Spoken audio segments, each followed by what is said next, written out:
Wetzel is not for everyone. For instance, sane people who can easily tell right from wrong or strongly urge to change the channel. Doctors Radio declared listening to Scott Wetzel can be hazardous to your health and can cause sickness, strokes, or wanting to take long walks on short piers. Feelings of agitation, dizziness, depression, frustration, and cold sweats are common when listening to Scott. You can have a bad reaction, such as confusion, redness in the face, teeth clenching, fist pounding, wanting to put a fork in your eye, and feeling the need to throw your radio out the window. Listeners have also reported increased swearing, trouble sleeping, and a strong desire to gamble. Truckers and drivers are urged to stay away. Learn from Jack from Arkansas.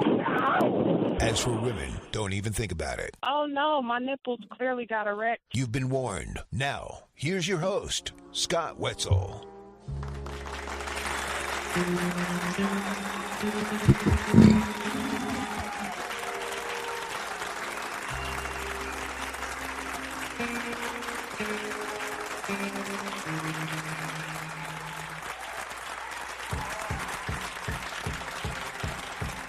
And welcome to the Scott Wetzel Show on this fabulous Football Friday right here on FanStream Sports. Yes, the first official Football Friday, as we do have football, preseason football. Yours truly sitting in for the next 2 hours or so, taking a look at the world of sports, including the NFL, a little MLB, a little WNBA, a whole lot of college football, a little bit of this and a little bit of that. You want to send a tweet, it is at Opposite Picks. That is OPPOSITE, Picks, P-I-C-K-S.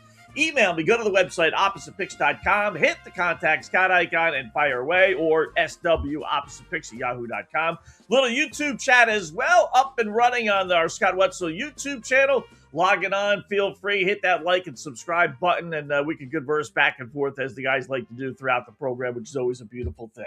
Yes, what's going on, LLs, loyal listeners, LWs, loyal watchers? How are you on this fabulous, yes, Football Friday? A little preseason football, and boy, did we hit a home run or what last night? You know, we didn't necessarily go over the picks again yesterday, like we probably should have, but we gave out the picks on Wednesday. And if you followed our trend system, man, a home run after home run after home run, we'll get to that. We got 3 more games later on tonight. Then we got the 5 or 6, whatever it is, on Saturday is the NFL preseason is fully underway. And actually, you know, you can learn a lot. You really can. I know the play is bad sometimes, and you are watching players for the most part you aren't going to see in the NFL this upcoming season. You know, around the quarterback and running back and everyone else. But you can still learn something. And boy, did we learn something last night.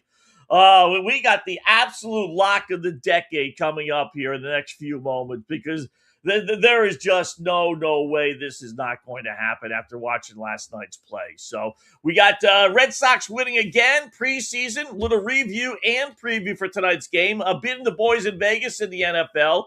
Our lock of the decade. Number 5 at LSU is still the number 1 issue. Mendoza can't outdo being a Las Vegas Raider. Field of Dreams game. Who knew? More college football over and under win total team plays. And what's going on with Cal Raleigh? We'll get to all those stories. Plus, we got Marc Lawrence coming up at 3 o'clock Eastern time in about an hour or so. We'll do some college football, a little NFL with him. We got a good buddy, Colby Dant. Do some college football over-under and future totals with him. No one knows college football like Colby does at the Sports Gambling Podcast Network. College Experience Podcast is his home. Marc Lawrence, it's playbooksports.com. So busy Friday. Guests are in the second hour. It's basically just you and me in this first hour. We'll start with the NFL.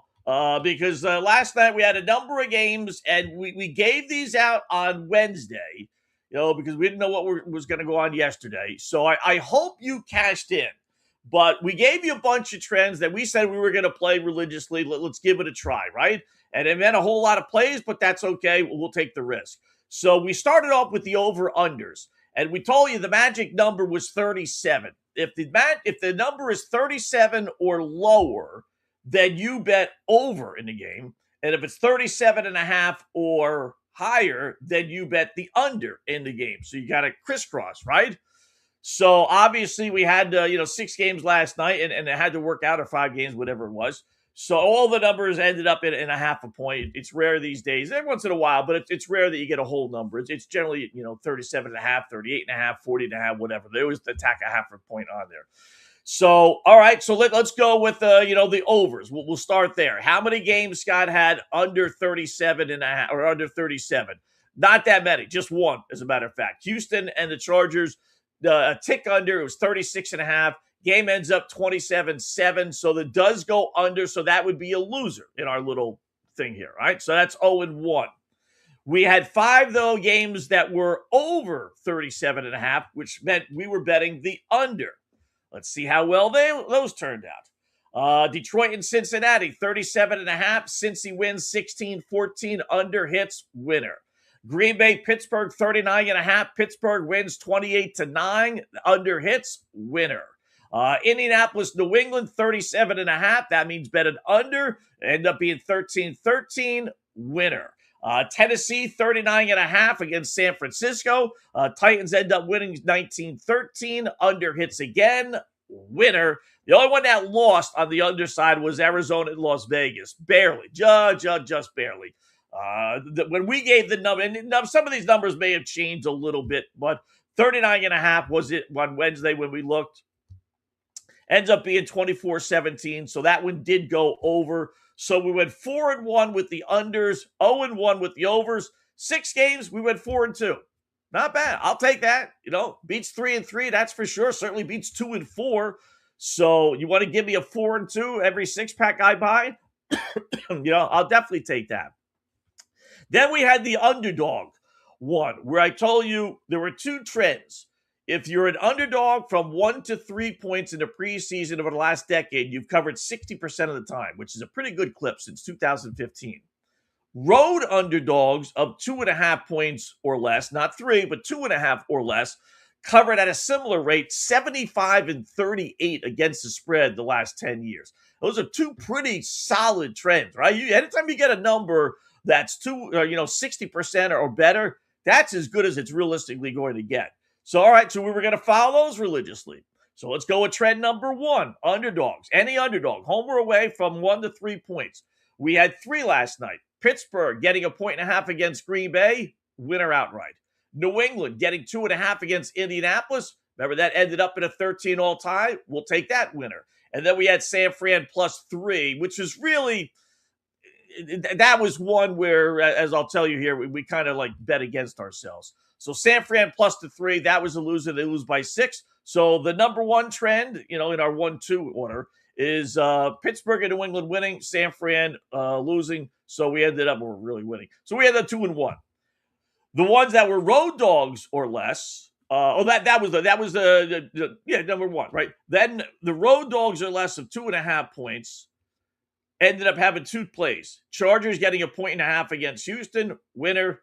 Arizona getting 1.5 against Las Vegas, winner. So we went 4-1.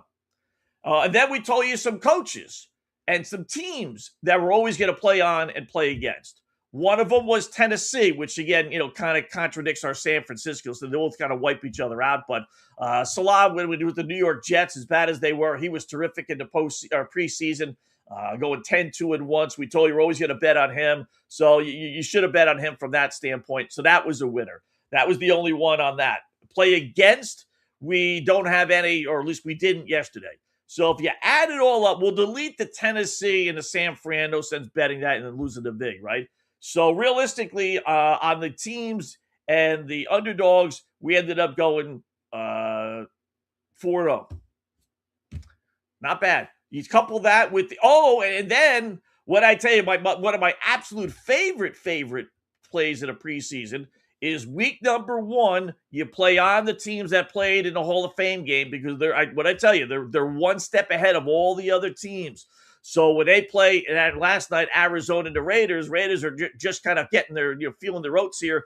Arizona did that last week. That is a huge advantage. So I said, always play that. So we're going to play Arizona and Carolina. Lo and behold, Arizona wins. So if you add it all up, 4-2 with their over-under plays. Play on game, with the team under their belt, in Arizona, that's 5-2. The road underdogs, 6-2, 7-2. And then the underdogs are 1 to 3 points, 8-2, 9-2. But 9-2. So for those that say, well, preseason's for the gambling degenerates, and you don't know, and how can you tell? It's the backups.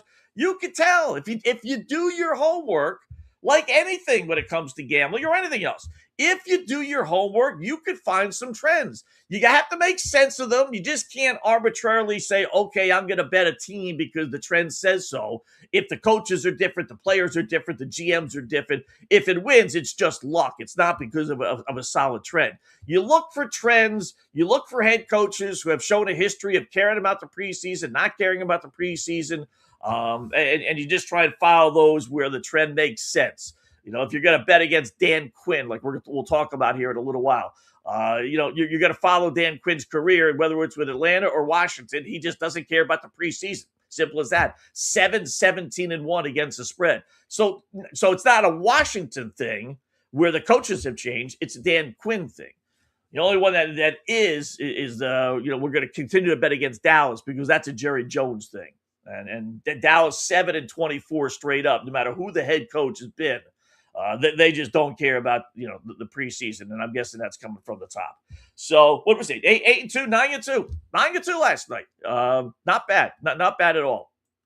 So watching these games, and I'll get to today's picks a little bit later on in the program. But watching the games last night, there were a couple of things that stood out, but I won't bury the lead. I'm telling you right now, there is no way in the world. After watching this team play yesterday, DraftKings has their win total at 7.5. And I will tell you who the team is. You might not really be able to figure it out, believe it or not. But I'll go over their schedule, right? And then let's see if we can find 8 wins for this particular football team. All right, they got the Jets. All right, they can win that one. Right? And they got the Giants. And they can win that one on the road. There's 2, Scott. That's a pretty good head start. Not their first 2 games of the year, but in the first month. Then they got Philadelphia not winning. Then they got Baltimore not winning. Could they beat the Browns? All right, now that's 3 winnable games, and we're going to give them 3 wins in all. They're going to be the 50-50 team that wins the heads or tails, right? At Cincinnati not winning. Jacksonville not winning. Dallas not winning. Washington probably not winning. Detroit not winning. Could you get a split out of Indianapolis? Little hint. Okay, there's 4 wins. Could you win against the Raiders? That's 5 wins. Pittsburgh, that might be a toss-up. It's near the end of the year. And by that point, I'm expecting, everything to be just blown up in smoke with Pittsburgh. So I'll give you that one. That's 5 wins. And then they finish up at Houston. They're not winning that one.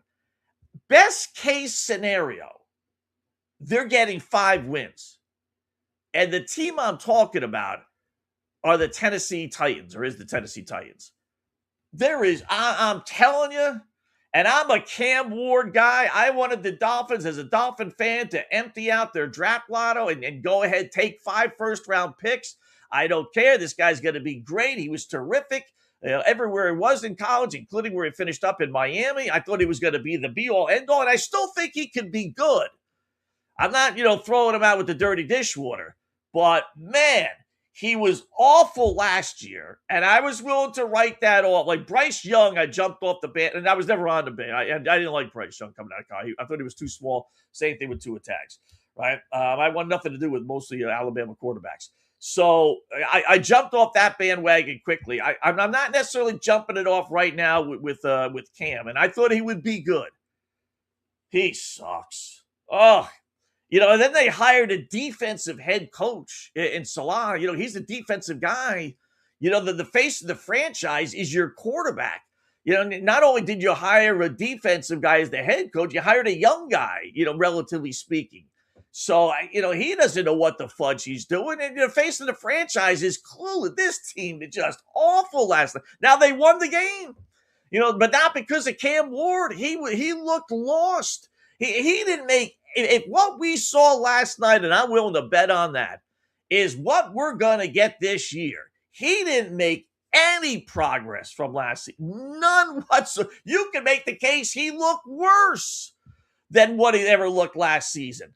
They're not beating Philadelphia. They're not beating Baltimore. They're not beating the games against Houston. They're not winning against Jacksonville. There's no way. They're not winning at Cincinnati. I'm not even winning against the Cowgirls, who somehow or another found a way to lose against Arizona last year, like their 1 win after week 3. But even Dallas is going to be able to beat them. They're not winning in Detroit. Like I said, even if they won all of the 50-50 games, and that's saying a lot. No team wins all of them, realistically. But even if they did, they're still not getting to 8 wins. 7.5? Let me see. Just at it, this would be funny if DraftKings lowered their total. Don't be FanDuel. For whatever reason, doesn't have NFL win totals yet. I mean, hello, are you? Is anyone alive at FanDuel? We're a month away from the season. We're all signing up for survivor pools. We're talking football now. We're tired of baseball. We're tired of the NBA, WNBA. We're talking preseason. They got preseason lines. They don't have win totals. What are you doing, FanDuel? What are you doing? So anyway, fortunately, DraftKings does. And wouldn't that be funny if they lowered it after last night's game? I doubt they did, right? Generally speaking, and not to mention they actually won. But bigger picture is that they stink. Let's go to futures. Win total, Tennessee Titans. The only thing I don't like about DraftKings is that it's not in order, but they did. It's 6.5. I'm telling you, I saw 7.5 when I did my notes. It doesn't matter. Even 6.5, they're not getting the 7 win. We did 5. We just ran through their schedule. And winning every single 50-50 game and getting a split out of Indianapolis, which even that is saying a lot, that's still only 5 wins. Maybe they pull off an upset somewhere along the line. I really doubt it. They're not getting to 7-10. 7-10? This team was brutal last year. Would they have 3 wins last season? 2 wins last season? I mean, to think that they're going to go from 3 wins, right? 3-14 to 7-10? No way. Cam Ward didn't throw for 300 yards last year in any game. Not one game. He threw for less than 200 more than he threw for over 200. He was 0-2, 1-2, 1-3, 2-3, 3-3, 3-3, 4-3, 4-4, 4-5, 5-5, 5-6, 5-7, 5-8, 5-9, 7-9. He had 7 games of over 200, 9 games under 200. No 300-yard games. And watching him last night, if you think he's improving that much and this team is improving that much under an offensive or defensive head coach, not with my money. There's no way in the world that team is winning 7 games. Not even in that division and not even with those games on their schedule. That's got 3 wins again written all over it. Maybe 4 just because, they faced some teams later on in the year that were expected to be good. And like I said, Pittsburgh, and that's not. And they waved the white flag. Man, they look bad. For a team that won the football game, here's Robert Saleh talking about his guy, Cam Ward. We'll go back and look, and I've got to talk to Dayball still. It felt like his decisions were right. It just felt like he was a little bit sped up more than he has been in camp. It's first time live bullets. I'm not sure, but it looked like his mechanics were a little bit more sped up than it has been, and which is good because we can go correct. Good. And yeah, I don't think that's really good, Coach. I hate to break it to you. Mechanics or I'd rather have him. Misfire versus mechanics. Mechanics means you're like way behind the 8 ball. If you got the mechanics down and you're just not making the right reads or you're overthrowing your receivers, that to me is stuff you could work on. The mechanics means you got to go back to grade school. If you're not dropping back to pass the right way, or you're not looking over your shoulder the right way, or you're not looking at the blind side the right way, whatever, that stuff is trouble. That's basic football 101. So then when you throw in, well, it's preseason, Scott. Yeah, I know that, but you're taking on a San Francisco team that didn't play anybody defensively. And then when you look at Drew Aller, who just was brutal at Penn State, right? He played for Pittsburgh last night against Green Bay. Green Bay played some of their starters, finished 10 of 13 for 150 yards and 3 touchdowns. I mean, here's a guy that stunk, just stunk. Never won a big game in his life in college. And, albeit first game, I get that, but still first game. He throws for 150 yards and 3 scores, leads Pittsburgh basically to the victory. And on the other hand, I got Cam Ward in year number 2, and he looks like he's a rookie out of Topeka High. 7 win. No, now listen, I was looking over some of my notes and, just going to go over, I give out picks on the website and stuff, right? So I was just cleaning up some website from last year. And I will say one of my plays last year was under New England Patriots, and their over-under was 7.5. And I wrote, if this team wins 8 games, I'll quit gambling, right? And they go to the Super Bowl. So obviously I didn't quit gambling. So crazy things can happen. There's no way in the world that I ever buy in New England winning, going to the Super Bowl. Never. I don't know what odds I would have laid on that, but if you would have said your life, I think I would have said okay. Devil went down to Georgia. My soul against your pick, and I would have lost. But I'll go right back to the well to go get my soul back. There's no way this Tennessee Titans team is winning 8 games or 7, even 7 games. I wish it was 8. That's funny. I wrote down 7.5 yesterday. I got a feeling they lowered that. I really do. Now you could go if you want to view more. You want to lay 8, under 8 is minus 320. No, I don't want to do that. I'll do the under or under 7.5 rather is minus 186. I don't want to do that. I'm the minus 115 on under 6.5 is fine with me. Unless you would have put one of those in a parlay or something like that. But they're not winning 7 games. So we got a bunch more games later on tonight. And if you want to continue with our system, why not? It's been successful.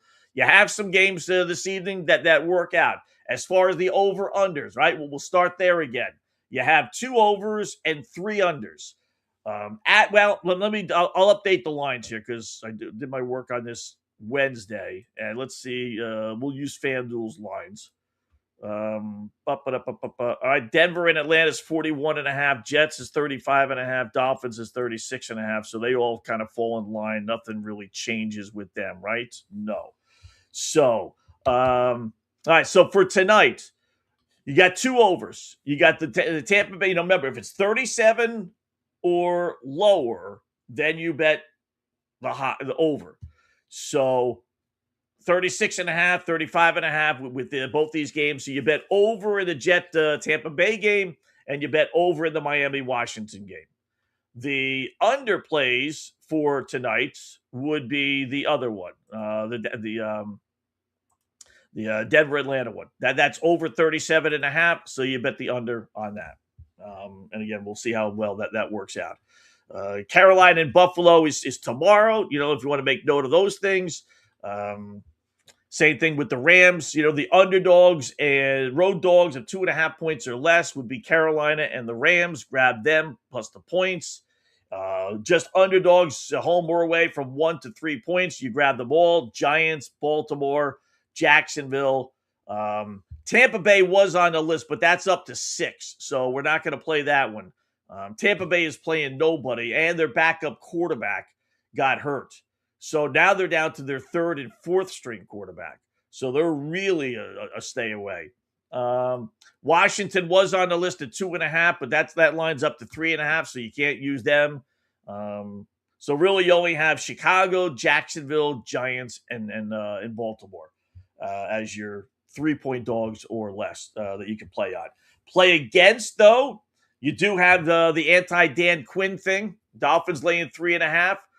He is 7-17 against the spread in his 25 games as head coach in the preseason.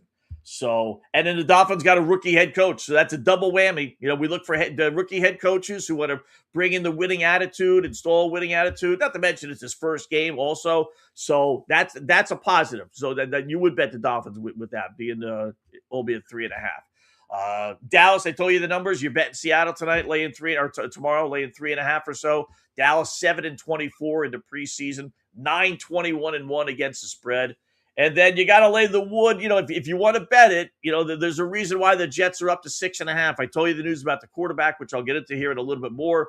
Bottom line is, though, Tampa Bay is 8-14 straight up and 7-15 against the spread with Todd Bowles. He just doesn't care about, the preseason. And again, he's got the backup quarterback that got hurt, so he's down to his third and fourth string quarterback. Baker's not playing today. There's really no reason. I would not be surprised if that line went over 6 and got over even a touchdown when the people really start betting this stuff for later on tonight. So those are the plays against. The plays on for tomorrow would be John Harbaugh with the Giants getting points against Minnesota, and then Cleveland. It's an anti-Chicago thing. Plus, you got the quarterback battle with the Browns, and the Bears aren't playing anybody. So, yeah, a little preseason. You got some stuff there to play around with. So it is a lot of fun. Couple of other NFL notes. Fernando Mendoza played last night, and I watched some of that game. He didn't look bad. You know what the problem was? And listen, I'm not going to hold him to this, for the rest of his career, let alone this season. Or actually this season, let alone the rest of his career. But it's the stumbling, bumbling Raiders. It's just, I don't know what it is with this dopey team. You could change owners or at least bring in new owners, i.e. Tom Brady. You could bring in new GMs. You could bring in new head coaches. You could bring in new players. But it's the same old, same old. This is the stupidest team in the history of sports. They create more penalties. They had 8 penalties last night for 75 yards. And then they all seemed to be in there when Fernando Mendoza was in there. I mean, they were making strides. They were going down the field, and every single play was called back. Offensive holding, illegal procedure, too many men on the field, this, that. There's always something with this Raiders team. It's a stumbling, bumbling bunch of misfits. They should just get her. I know it's valuable. I do. But Las Vegas should have just said, you know what? Unlike with Indiana and the Chicago Bears, who they won Chicago, and unlike with New Jersey with the Jets and Giants, where they won New York, I wouldn't want the Raiders. Forget it. Give me Baltimore and the Cleveland Browns. You can have the Las Vegas Raiders. You can have the LA Raiders, the Oakland Raiders, whatever you want to call them. Take the Raiders. I don't care.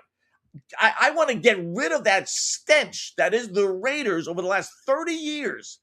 That is just one mistake after another waiting to happen. The poor guy is playing well last night.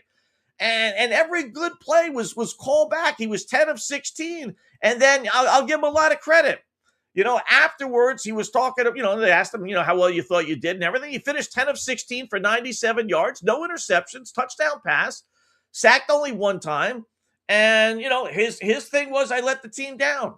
And I'm like, you let the team down? How'd you do that? You didn't commit one penalty. It was the stumbling, bumbling offensive line and the wide receivers and everyone else that was committing penalty after penalty after penalty. Your numbers were terrific. But I give him credit. He took the high road and didn't say, well, I played well, but these idiots suck. He didn't. He could have. He should have. But instead he said, no, my fault. I let the guys down today. No, you didn't. It's the Raiders, dude. It's the Raiders. It's not, listen, when you went to Indiana, remember, it was only Indiana 1 year. Things had already turned around with Kevin O'Rourke the year before. So he hasn't been in a situation like the Raiders where it's just one mistake after another. Welcome to the Raiders franchise, dude. You're going to have to be extra good. There's been a lot of decent quarterbacks that have come and gone, that just couldn't get this dopey team over the hump, including Derek Carr. But, for one game, it's kind of like a smack in the face of reality with this Raiders team. How the hell did he commit 8 penalties in a preseason? Really, the officials want to get these games over with. They're not looking to call penalties. What, are you kidding me? And like I said, every single drive, it was penalty after penalty after penalty. I don't know what it is about this Raiders team.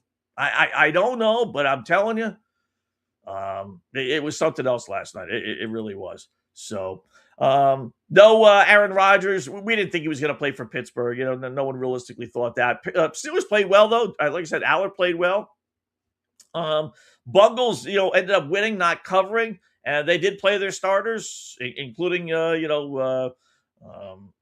Joey B, who played, the series, maybe 2.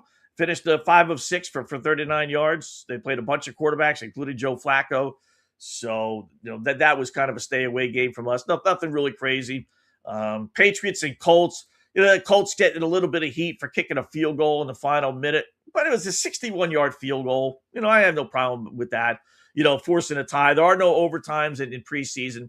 They changed that rule. There was, then there wasn't, then there was, and now they eliminated the overtime. So you want to kick a field goal. It's a 61-yarder, and it was well over. It's like a minute 21 left. No problem with that. So especially since we were, getting the 2.5. So nothing crazy there.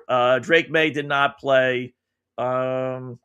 Chargers, Texans, Trey Lance looked okay. Big deal. Nothing really, that stood out yesterday.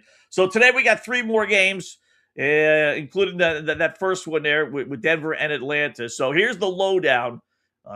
Denver says they will start their players. Obviously, but the regular starters will start.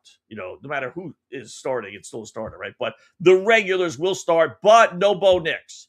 He's still dealing with that fractured ankle, so don't expect him to play. He might play in the preseason game number 2 and 3, said Sean Payton. Falcons are going to start Tua Tags. No Michael Penix. He's still out with his ACL injury, so you got to get a dose of Tua Tags, Cooper Rush, then Jack Strand. Little surprised Denver's a favorite in this game. I think the quarterback edge goes to the Atlanta Falcons there.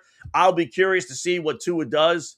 He's probably going to stink. It's down to 3.5. It was 5.5. But, I would think the Falcons would win that game with Cooper Rush. And then Jets, Tampa Bay, like I said, Jets say everybody is playing, according to Aaron Glenn. Jake Browning was slated to start, but he got hurt in practice this week. So you're going to, and no Baker Mayfield. So Tampa Bay is going with Connor Bazelak, the kid from Missouri, and Jalen Daniels. Not Jaden Daniels of Washington, Jalen Daniels of Kansas. Against a Jets team that says they're playing everybody. That's why that line is up to 6.5.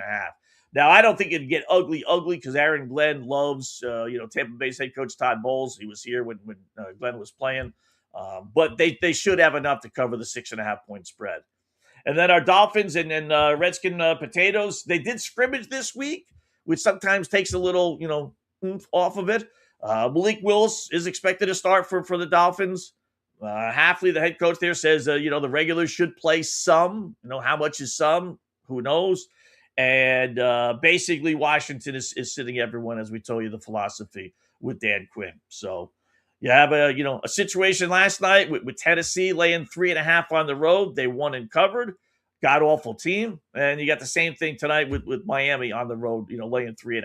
God-awful team. But that's the preseason. That's just how it works itself out.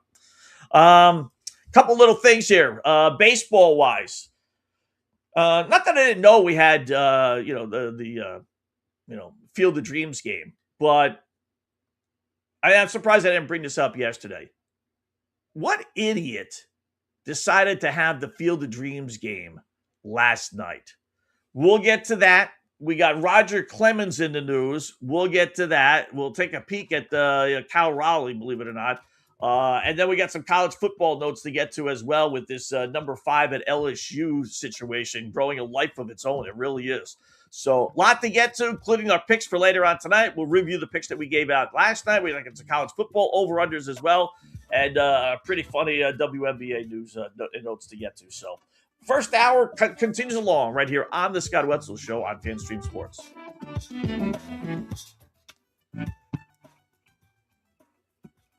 Hi, golfers. IndyCar Tim here. I want to talk to you a little bit about Golf Central Magazine. It's not just a golf magazine. It's the magazine for everything. Turf, travel, philanthropy, and lifestyle. Head over to golfcentralmag.com and check out the latest issue. Some of the regular features in Golf Central Magazine: the Golf Bachelorette of the Month, the Golf Bachelor of the Month, the Golf Cart Girl of the Month, Golf History, Grip It and Sip It. So head over to golfcentralmag.com. It's free. It's the magazine for everything: turf, travel, philanthropy, and lifestyle. Golf Central Magazine at golfcentralmag.com. We'll see you there. Sports fans, it's time to gear up. Head to fanstreamsports.com and check out our brand new merchandise store. We're talking bold t-shirts, 3/4 zips, hoodies, hats, mugs, and more. Everything you need to rep your favorite shows and your favorite crew. Whether you're rolling with the J.P. Peterson Show in Tampa Bay, From the Rough in Dallas, the Tim May Show featuring Clay Hall, or the Jeff Thidoff Show in Ohio, or any of our FanStream Sports original programming, we've got the perfect look for game day and every day. So don't wait. fanstreamsports.com. Click merch and grab your gear now. Wear the stream, live the stream. fanstreamsports.com. Hey folks, let me tell you about Bay Area Modern Medical Center, a very different kind of approach to primary care. Personalized preventative medicine, not a one-pill-fits-all mentality. Christopher Lugo and his experienced medical staff are proactive in looking at issues before they become a problem, encouraging a healthy lifestyle with proper diet, supplements, and exercise to optimize your active lifestyle.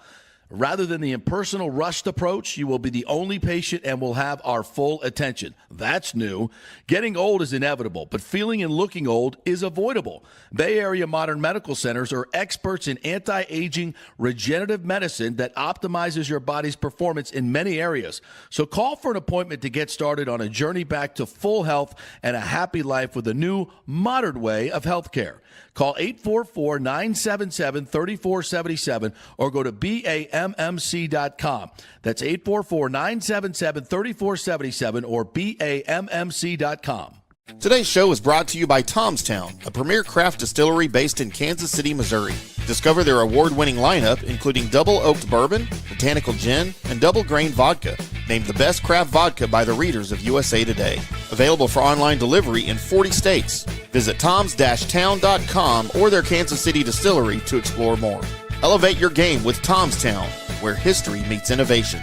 Please enjoy responsibly. Orion Golf Management Solutions. Orion Management Solutions has tailored its service packages just like it tailors its approach to customers. Some owners need more supervision, while others need periodic assessment of their short-term and long-term strategies and programs. Orion can be called in to develop a business plan with the existing staff, or we can assist with the daily management of a facility or event. Either way, we make sure the client is satisfied and understands the direction the facility needs to go in order to achieve the owner's goals. Orion Management Solutions can help with owner assistance service solutions, daily course management, business plan development, monthly operations, or as-needed consulting services. Whatever your need, Orion Golf Management Solutions can help. Check out oriongolf.com.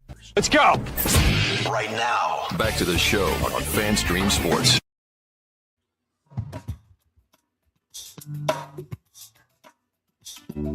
And welcome back. It is the Scott Wetzel Show right here on FanStreamSports.com, FanStreamSports.com, Monday through Friday, 2 to 4 p.m. Eastern Time, as we take you through the world of sports and then some. A couple of little YouTube chats here. Our good buddy Timmy and one of the LWs, loyal listeners out of Pittsburgh, all unders last night. Yeah, you know what, Tim? I did look that up. I thought it did. The one game that ended up being an over when we had the lines from Wednesday. What wasn't really an under, because the line did go to 41.5. So the 37-7 or whatever it was, 27-7 that ended up at 41 did go over. So all unders last night, which is kind of what people generally bet. But the boys in Vegas are pretty good to adapt to these things, so they lower the numbers and this and that. And lo and behold, yep, every single game. 19-13 way under. The Cardinals Raiders was the one. That was 39.5, but it bumped up to 41.5, and it ended up being right up at 41. So that went under. Chargers game went under 27-7, 13 all Colts and Pats, and then Bungles and Lions. And even the Steelers-Packers, which had a ton of points early on, no scoring in the fourth quarter, that one snuck under the 38.5. That would be your bad beat of the day, right? You got 37 points. You're sitting on over 38.5. You got a quarter and change left to go. You figure you got to get something, right? Not to be. So are you going to get the same thing tonight? According to our numbers, yes. According to our numbers, it should go 2-1. So, but yes, all unders last night. And then a good buddy, Michael, with the podcast, one of the podcast crew, said he misses the podcast with our family stories, especially about my goofy wife that we always like to bring up. So, yeah, we'll get back to the podcast. We'll resume that at the end of the month sometime. So baseball yesterday, I don't get it. I really, couple of things here. First up, you got the Field of Dreams game, which is a great idea. They've had this gift just drop in baseball's lap, right? Baseball really doesn't have anything. The NFL, the Super Bowl, and every week is just great in the NFL, right? Hockey, I don't know if hockey really has anything either, unless it's the Olympics. But sometimes they have the Olympics, and I guess so does baseball. The NBA's got the All-Star festivities and everything else surrounding that, which I know is still pretty good. Baseball really doesn't have that, the home run derby, but who cares, right? They didn't have anything special in the regular season. Then they got this Field of Dreams movie. Great, just a great movie. If you don't like Field of Dreams, then you're just not human, right? So they had this idea, hey, you know what? Let's play a game at this facility. We could make a real Field of Dreams. And they've done it. They played maybe 4 games, maybe 5. I know they stopped a year because they were going to build a brand new stadium, and they did that. So, but they've had 4 or 5 sellouts galore. You can't buy a ticket. Great viewing and everything. And they've done the whole thing really well. They got the players coming out of the outfield cornfields like in the movie, right? So what's the problem, Scott? The problem is they had it last night, as we touched on a little bit yesterday. So what? We got football last night. I know it's only preseason football, but it's football, and it's the first preseason game. It's not the second or the last. This is our first, outside of the Hall of Fame game, this is our first gulp of football is back. Why, out of all of the days? I don't get it. I don't understand. Out of all the days, Major League Baseball, they have the entire summer to play this game.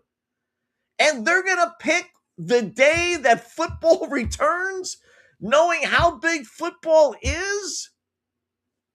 It's the stupidest thing in the world. I mean, I knew it was played yesterday, but as I, got done dinner and I do my routine, I come back in the office and I turn the TV set on and I'm flipping through the preseason games and I want to watch Mendoza and I want to watch this guy and I want to watch, the Aaron Rodgers. I want to see if there was any kind of presentation or anything for him, and there wasn't. Just interaction though. And I got all these storylines in the NFL. I forgot about the Hall of Fame game. Not to mention it was Iowa and Philadelphia or Minnesota in Philadelphia. But I understand it. You pick 2 teams, no big deal. But no personal interest for me. So I completely forgot about it until, the game was maybe half over. And then I tuned it on and it's like, oh, yeah, that's right. There's don't be a, Hall of Fame game. Why? I don't understand. Like when they sat down and they said, we got to pick a game for this Hall of Fame game or this Field of Dreams game. Yeah, it's going to be a sellout all the time, those Scott. It doesn't matter, right? Yeah, I know, but we want to get a mass audience. These advertisers are paying $1 gazillion. Yeah, but it's a Field of Dream games. I tell you what, let's make it on a Wednesday or Thursday because that's when Wednesday is getaway day and all the games are played during the day. And we could have this one at night, or we could make it Thursday when generally that's an off day. And we could have this be almost like a standalone. Okay, that's a good start. All right, so let's pick a Wednesday or Thursday. Sometime in, you would think July and August. You want to get it in during non-school days. You don't want it in September. You don't want it in June when kids are in school. You want to have this be like, okay, a summertime thing, right? All right. How about sometime in July? Yeah, I don't know. Let's do August. No big deal, right? August, July. Yeah, all right. No big deal. Let's do Thursday. Well, Wednesday's usually getaway day, but okay, if you want to do Thursday, that's fine because that's most teams' off days. So we'll do like a standard on Thursday, right? Okay, I'm even okay with that. So you want to use Thursday the 6th of August? Nah. No? You sure? Nah. No college football? Yeah, I know. There's no NFL yet. Yeah, I know. You want to use the 20th when there's a ton of college football going on already? Or at least getting set to begin? And the preseason is well underway? Nah, let's not do that. How about the 13th, Scott? How about August 13th? Well, we got preseason football starting, Scott. That's the first day. We got 5 games. People have been jonesing for 5 months for preseason, even preseason football. I don't really think that's a smart day. Yeah, let's use that day. Well, how about the Wednesday before? If you want to use that week, okay. How about the Wednesday when there's nothing going on? You got all these afternoon games. We'll have a standalone night game. No. Let's, you know what? I want to go head to head with the NFL. I want to compete with exhibition football. We can be competing with the WNBA on a Wednesday. No, let's compete with the NFL on a Thursday. These people are idiots. I swear to God, the people that run these leagues, that they know zero, whether it's the NHL, whether it's the WNBA, whether it's Major League Baseball. The only two that get it are the NBA and the NFL. And you know I never want to praise, Adam Silver. Those are the only two. Why in the world would you ever pick? You got 60 days in July and August realistically to pick, and you pick the one in which the NFL returns. Oh, just idiots. Just idiots. I don't know what to tell you. And I'll tell you the other thing that bothers me. Did you see the beginning? No, I did not see it, but I saw a highlight of it, So they're trying to emulate the movie. If you saw the movie, there are different, themes and scenes in the movie, like, all the old timers that are all dead and gone coming through the cornfield. So they had the players last night, some of the old Hall of Famers walking into the cornfield, kind of cute and everything. And then near the end of the movie, I didn't quite get, I will say about the movie, I still don't know if the father who's dead, who comes back to life, knows that's his son or not. I still, people say, yes, of course he does, Scott. I don't know if he does. I really don't. But anyway, they want to emulate that. So Cody Clemens is on the Minnesota Twinkies. He's the son of Roger Clemens.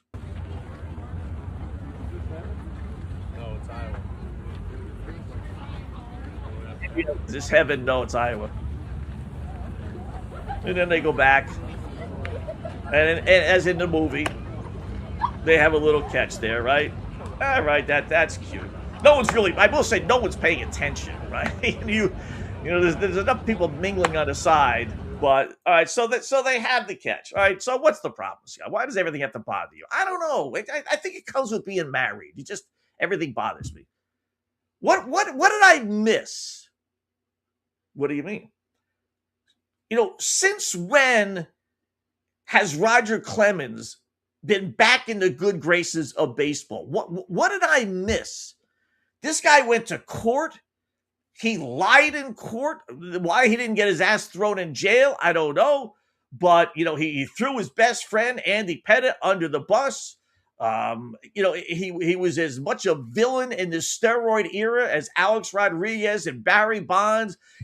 Those three were really the figurehead on steroids, and Rafi Palmeiro as well. And Palmeiro's still a pariah, and that poor guy, he lied with the finger pointing, I did not do steroids. But Clemens was basically the same thing. And somehow or another, somewhere along the line, Roger Clemens got back into the good graces. He's on Fox TV or whoever was doing the games. He was part of the broadcast. I remember saying that at the time. Like, what? All of a sudden, Roger Clemens is back in good graces? All of a sudden, he's got to be part of this Field of Dreams thing? I get it. His son is on the team. But you know what? You didn't have to have Cody and Roger. You could have picked any other player on Minnesota or Philadelphia. I'm sure. Without thinking, I'd have to look at the rosters. I'm sure there's another player that's got some family ties somewhere along the line. And hell, you don't even need family ties. Who cares? Just get a regular father. What's the difference? And that would really emulate the movie more than anything else anyway, because, the father didn't have a chance to really be a Major League Baseball player. Turned into a doctor as he crossed the line, So that would have made more sense, getting an obscure dad. But where did I miss? When all of a sudden is Roger Clemens just getting a free pass for all the lies and all the steroid use and all the things that he did? What happened? Just time? Just okay? We're going to forget about it? Really? Is this an Alex Rodriguez thing? He kind of opened the door, But, A-Rod's been, part of the public now for a number of years. But I'm seeing some clips now with Barry Bonds. I get a melting of the ice with these Reuters, and I don't want it, unless, like I've always said this about A-Rod, and how I feel about him. At least he fessed up, At least he's had to pay the piper. Same thing with Rafi Palmeiro. At least he's fessed up. At least both those guys have talked about it, why they did it. They admitted they're wrong and this and that. And if you want to give guys like that a free pass, okay, you know what? I believe in second chances. But, the Roger Clemens and the Barry Bonds of the world have not. They've not faced the music. They've continued to live their lie. And I'm just shocked that they're now part of the American, mainstream USA all over again. Helps my card collection. I will say that, but you know what? They're bigger fish to fry than my baseball card collection. Although I do have a ton of like Roger Clemens. I don't have that many Barry Bonds, but as a Red Sox fan, I got a ton of Roger Clemens cards. I really do. And then the irony of it all, as someone pointed out on Twitter, 8 men out was not based on the White Sox scandal, but that played a role in it. With Shoeless Joe Jackson and the guys. So, they're doing this game, emulating, again, Field of Dreams. And then on the outfield wall are BetMGM and FanDuel ads. So, it's just 2026, Scott. It is what it is. You're going to get those gambling ads. I get it. But, they're trying to portray 8 men out and everything else. And the White Sox scandal with gambling, and then now you got 2 big monster gambling ads on the outfield walls. Can't even, you can't even like have the Field of Dream games without having the gambling. I mean, really, it's getting sad. And I love gambling. I've been gambling my whole life. But it's like Roger and Barry. Every time you turn around now, I got to see that. I don't want to see it. I really don't. But I thought that was kind of funny. When I was turning around, I was like, there's the BetMGM and FanDuel slogans in the outfield, when they're talking about gambling being supposedly so bad and everything else. So, Red Sox do win yesterday, speaking of baseball. So, our black cloud finally hit. We got that. And you know what? I'm actually encouraged in that, they only ended up taking 1 out of 3. And I was hoping before the series began 2 out of 3, or 2 out of 4, rather. They took 1 out of 4. But I was hoping for 2, but I'll take it knowing we've got the last win, and they're taking out a Pittsburgh Pirate team that's all but done. Bennett is pitching tonight for the Bo Sox. It's a 3-game series. I got a funny feeling, and I'm usually pessimistic with this team. I got a funny feeling they take at least 2 out of 3. I think just getting that 1 win last night, grand slam, it was a close game until the 8th inning when they broke it open. I can't help but think, wow, that's good. All right, we'll get out of here with a win. Not that bad of a deal. Could have been obviously a lot better, but still we'll take it. And I got a feeling they win tonight. I'm not going to bet on them, but I'm feeling a little bit better. Even though they did, like I said, win only just 1 out of the 4 games. But still, hopefully that turned things around. As far as, last night, Brewers scored a couple of runs in the 9th inning. They beat the Dodgers 5-4, so the Dodgers still still scuffling a little bit. By the way, the Field of Dreams game was 7-1 Philadelphia. A lot of 7s last night. How weird is that, right? Angels score 7 runs, win. Phillies score 7 runs, win. Nationals score 7-run, win. Boston scores 7 runs and win. So 4 out of, there are only 9 games. 1, 2, 3, 4, 5, 6, 7, 8. Yeah, 9 games. And 4 of the winning teams scored 7 runs. So interesting. We'll have our picks a little bit later on as far as who we're going to play later on tonight. We'll have some NFL and baseball picks thrown in there. So, good job by our buddy, coming up here in just a couple moments, actually, Marc Lawrence. So in his coffee club, it's a week, or it's a daily email that he sends out, all kind of stats and trends and different things, storylines heading into today's action, right? So yesterday, he did a good thing with Cal Raleigh with Seattle. And it is true. Man, I tell you, I really do believe baseball has cleaned up its act. I don't think you can do steroids now without being caught. So I think that's accounting for all these guys hitting 250, 260, right? But Cal Raleigh is just the enigma of it all as far as what he was able to do last year and what he's doing this season. Guy, he was never a great batting average guy. Always right around 250, 260 or so, right? He's hitting a $159. He hit over 60 homers last year. Only the seventh guy in baseball history and one of the few non-Reuters to hit 60 home runs. And he has 12 this season. 12. I mean, 43 RBIs. Look at his numbers. His home run numbers for his career, full seasons. 27, 30, 34, 60 last year, and 12 this year. He's on pace for about 16, 17. RBIs, 63, but that was only in 120 games. 75, 100, 125 last year, 43. On pace for about 60. Batting average. Again, never a great hitter. 211, 232, 220, even only 247 last year. But a $159 this year? I mean, how do you explain that? Again, that's got like, if this was in the 90s, early 2000s, you'd be saying Reuter. He's a steroid guy, Scott. Simple as that. And now he's off the roids. But I don't really think that's the case. I really don't. I'm not sure what it is. It can't just be. I know he was hurt there for a little while, but he is back. He's still played close to 100 games. He's got to play 120 or so games. Very weird. Very, very, very, very weird. And listen, you could point to him. Not that it's only his fault. There's more to it than that. But you got the Seattle Mariners. A step away from going to the World Series last year, and this season, 8 games under 500, outscored by 26 runs. Never really had any great streak. At least Boston had a great run. All these different teams, Minnesota even had a really good run. Seattle just didn't. They've basically just been playing 500 baseball the whole season until now when they really got into a little bit of a tailspin. So kind of weird. Definitely kind of weird. So I don't know.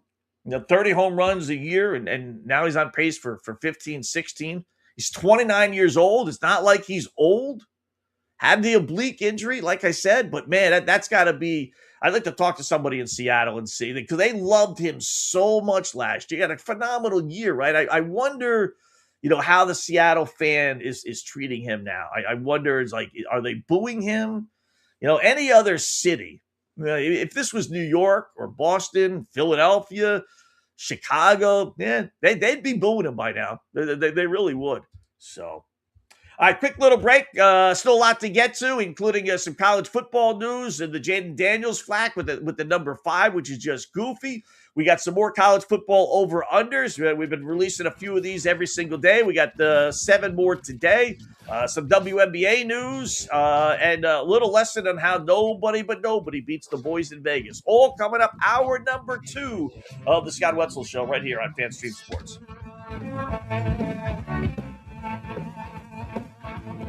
Hi, golfers. IndyCar Tim here. I want to talk to you a little bit about Golf Central Magazine. It's not just a golf magazine. It's the magazine for everything. Turf, travel, philanthropy, and lifestyle. Head over to golfcentralmag.com and check out the latest issue. Some of the regular features in Golf Central Magazine: the Golf Bachelorette of the Month, the Golf Bachelor of the Month, the Golf Cart Girl of the Month, Golf History, Grip It and Sip It. So head over to golfcentralmag.com. It's free. It's the magazine for everything: turf, travel, philanthropy, and lifestyle. Golf Central Magazine at golfcentralmag.com. We'll see you there.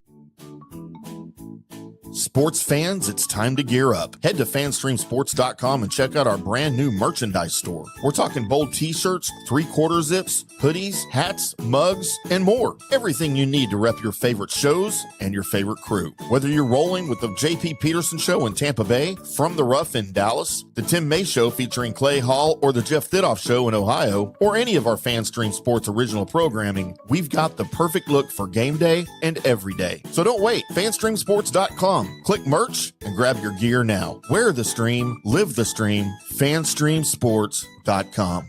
Hey, folks, let me tell you about Bay Area Modern Medical Center, a very different kind of approach to primary care. Personalized preventative medicine, not a one-pill-fits-all mentality.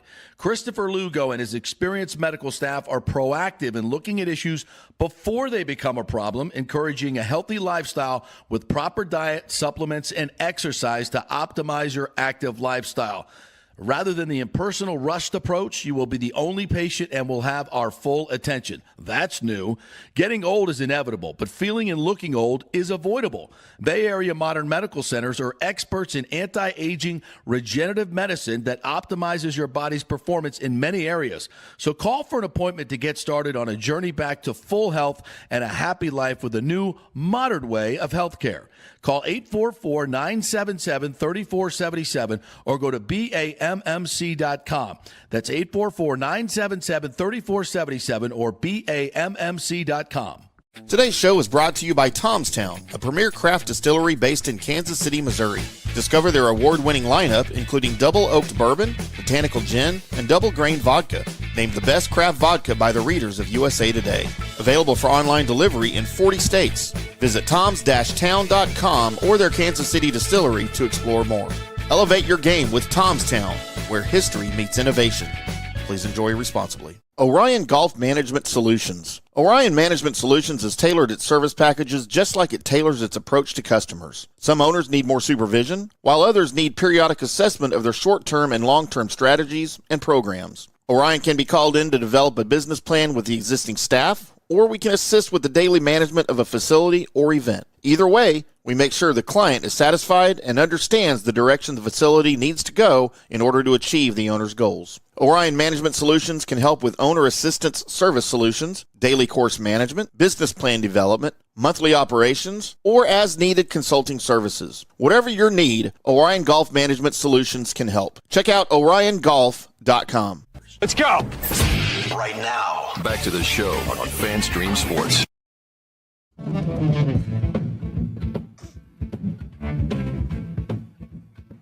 All right, welcome back. It is hour number 2 of the Scott Wetzel Show on this Football Friday. Talking a little NFL, a little college football as well. We got the 2 guests.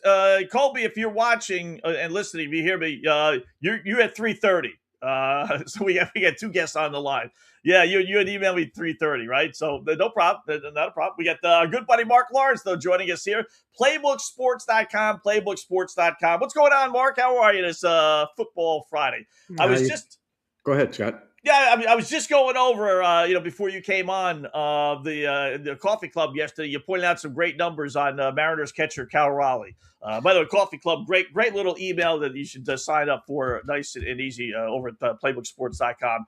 And the numbers, Mark, I don't know, how do you explain it, right? I mean, if it was 15, 20 years ago, I'd say steroids, but I really don't believe steroids are in baseball anymore, not like they used to be anyway. But this guy was phenomenal last year, and this year he can't hit his way out of a paper bag. It's crazy. You know, what's amazing is not only was he phenomenal last year, but you go back a couple of years also behind that. They weren't bad when you add them all up collectively, but they're nothing like they are this year. He's completely fallen off the map. Who knows what? I'm sure he doesn't know, and I'm sure he'd love to find out why. Yeah, I just, he's never been a great batting average guy. I pointed that out. So, but still 158, 159, like he's batting now is like really, really bad. He was never that bad. He's usually around 230, 240 or so. But I'm sure the Mariners fan is pulling their hair out. If they were in a playoff spot, they'd probably just say, all right, he'll break out of it. But they're obviously not, Mark. I mean, they're in danger of falling out of this thing completely. And you hate depending on one poor guy, but, he's the main guy on that team, or at least was last year. Right, just like a quarterback of a team that you're depending so much on him. You're looking at a player like that who had the year that he had last season, and they shows. I think where the finger has to be pointed there, no doubt about that. Yeah. I was watching some of the preseason action last night, Mark, before we get into maybe today's games and some other things. I tell you, the one thing that I took out of it is this Tennessee Titans team. I don't know how much you saw of that game last night, but I'm a big Cam Ward guy, at least was coming out of college. And in college, I was ready to give him a pass for last year. But, man, he looked awful last night, Mark. Their over-under is 6.5 on DraftKings. And man, I don't see 7 wins with that football team. I really don't. It's kind of hard. You look at that schedule and you add it all up, Scott. They're in a soft division. We'll give them that. But you still have to win games. And like you said, he did not look good last night. Okay last year. Didn't play like the first quarterback of the draft last year. But I think they've got some problems here this year. I don't see them going anywhere other than the cellar again this year. Yeah. Did you watch any of the games last night? Any impressions? I didn't have a chance to watch too much any of them. And truth of the matter is I don't really watch a lot of preseason football. I'll read about them. I'll put the scores in my database and evaluate as things continue to keep moving forward. What I look forward to is the third and final week, what used to be the fourth and final week, but now the third and final week, to see when we get a little bit more time with these starters in these lineups here, you can tell a little bit more about these players. And right now, we're lacking so many what I'm going to call QB1s, these first string quarterbacks in these teams. They're nowhere to be seen. Aaron Rodgers, the likes of that. We know Patrick Mahomes and what his situation is, but we're not getting real genuine football at this time of the season. Yeah, it's a little misleading too. For the fan that watches and they see Drew Aller last night, right? He was mediocre at best at Penn State, right? And he comes in last night, throws for 150 yards and 3 touchdowns. You're thinking, wow, this guy should be starting. But it's just a whole different ball game when you put the real guys in there. It is amazing the difference, Mark, between the star NFL quarterback and really a backup quarterback. Well, I put it all on the coaches here, Scott, in preseason when it comes to handicapping that. It's the coaches, and they have game plans. Some of them play to win. Some of them play not to win. They play to evaluate instead. So I like to focus on the coaches that I know are going out there to try and win a football game, and then maybe pair them up with a guy that's so not trying to win a football game. That's, I think, where you have your big edge in the coaching in the preseason games. Yeah, I looked at that, headed into this week, and so far it's 1-0. Robert Saleh was terrific with the New York Jets for whatever reason, 10-1 in the preseason. Yes. They did get the win, as bad as, Ward was. He did get the win and get the cover last night, did Tennessee. We got the Harbaugh, situation with the Giants tomorrow. That'll be interesting to see if he has the same kind of philosophy as the Giant head coach. Dan Quinn is one, right, for tonight. He's 7-17 against the spread in the preseason.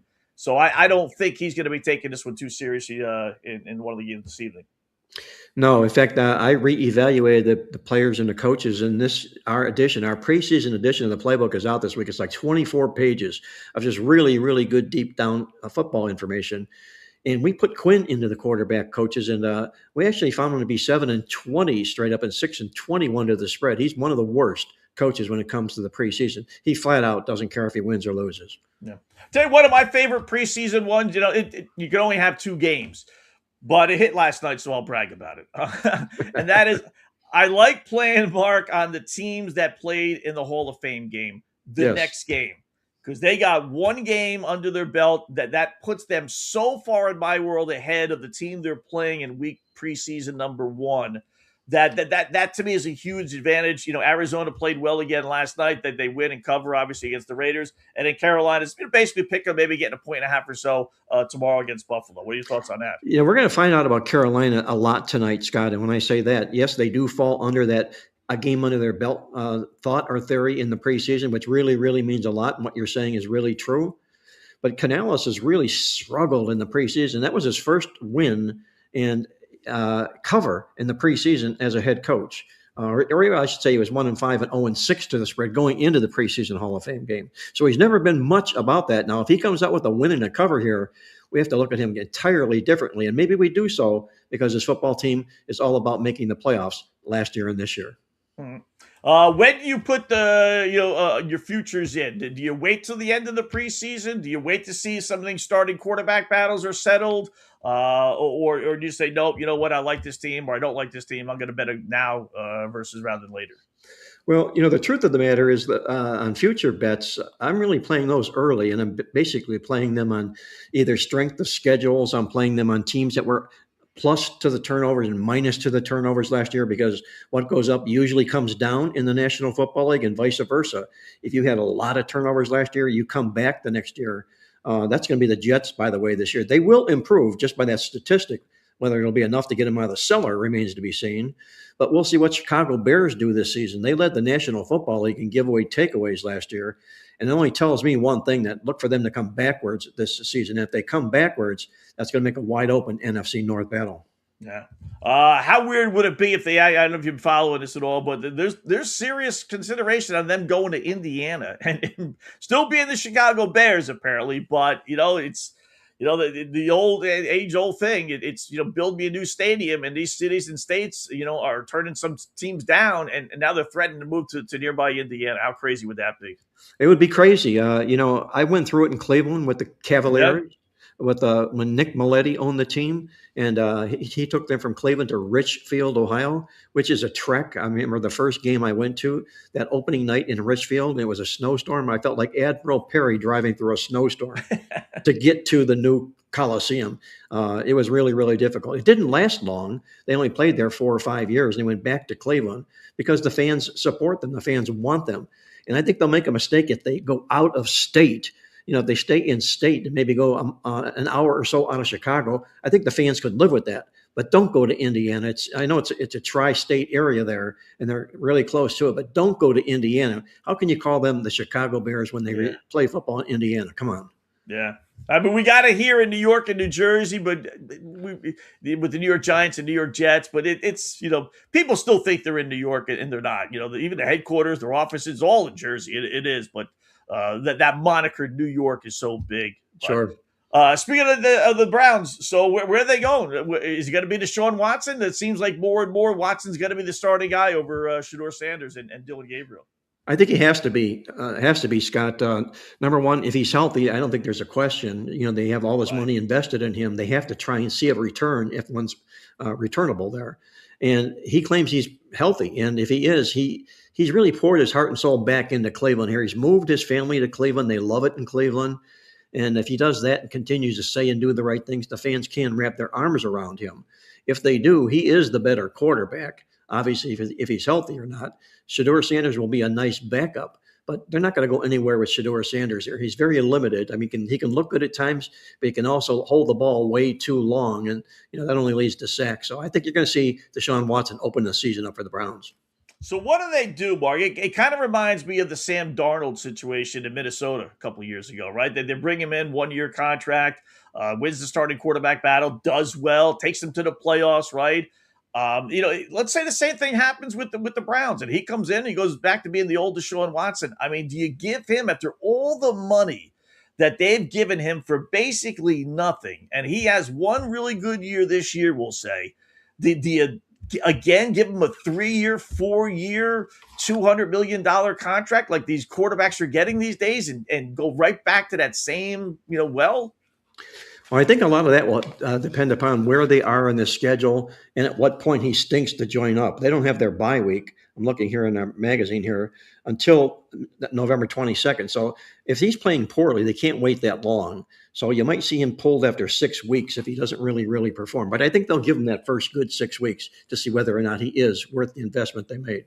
But what if he does do well, though? Would you? You're a Browns fan. Would you be okay with that? Let's, like I said, maybe not the playoffs. That might be that's realistic. Anything can happen. Look, the Patriots went from 3 wins last year to the Super Bowl. So let's say he takes them to the playoffs, and then maybe they lose the first round, but they go 11-6, and maybe even 10-7. Would you want them to re-sign him? Well, if you got them to the playoffs, I would think so. Yes. I think, that's a chance for them to get a little bit more of their money back if they made it to the playoffs. Their schedule is really in their favor here this year too, Scott. You take a look, there's a span from late October to November where they have 5 weeks in a row where they have no road games. That's really, really good in the Browns' favor here. The other side is, number 2, you look at, I mentioned turnovers here earlier before. They were the second worst team in the league in turnovers last year. That should come back to the norm. But I think what really works here is the trade of Myles Garrett. And I'm saying that because, number one, their defense was a really staunch defense last year. And the players on the team, I put this in the coffee club, they resent the fact that everybody's poo-pooing them because Garrett's gone and the defense will be lousy.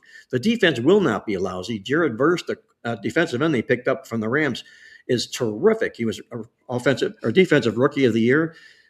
Schlesinger, the linebacker, was Defensive Rookie of the Year last year. They're the only team in the NFL to ever have back-to-back Defensive Rookies of the Years playing on the same team. And that division, Mark, is that would, like, if you wanted to take flyers on different teams, I don't think the Browns is the worst option. I really don't. I think Pittsburgh. I think Aaron Rodgers is just going to hit a wall. The dude's 43. God bless him. At 43 years old, still playing in the NFL. But I think he's going to hit a wall. We know Joey B, as much as I love him, he's an injury waiting to happen. Baltimore, should be pretty good, I would think. But with a new regime, I don't know. But it wouldn't be, to me, the craziest thing in the world for that Browns team to be at least competitive this year. Well, I wouldn't be totally shocked. I'd be maybe a little bit in awe. Congratulations, I would say, to Jeff Monken on doing a nice job in getting them there, because they do have some talent on this football team here. They have really strong in the running game here as well. They can solidify the quarterback position and rely on that defense. You mix that all up together here. Look at the other teams in the division. Let them slip backwards. Pittsburgh's fully capable of slipping backwards with a 42-year-old quarterback. And Cincinnati, as you mentioned, Joe Burrow, are we going to see 16, 17 games out of Joe Burrow this season? I don't think so.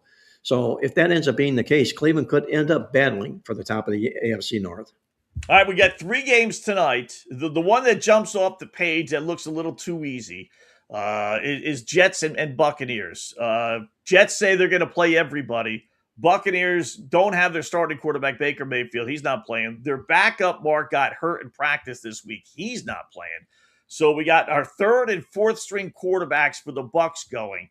I don't like laying close to a touchdown in a preseason game, but man, this does have like 20-3, 20-6. And Todd Bowles, the Bucs head coach, isn't, his history of these preseason games is he doesn't care. So this does look like a double-digit Jets win. Do you like any of the games tonight, including that? Well, if you and I were in Vegas together, Scott, and you excuse yourself and you had to go up to the window to bet this game, I'd probably stop you on the way and remind you that, remember, Scott, you're talking about it's the New York Jets. I know. And laying 6 points with. Yeah.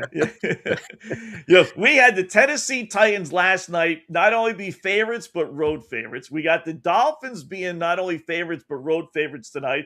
And we got the Jets laying almost a touchdown. If that doesn't scream preseason is different, Mark, than regular season, then nothing does.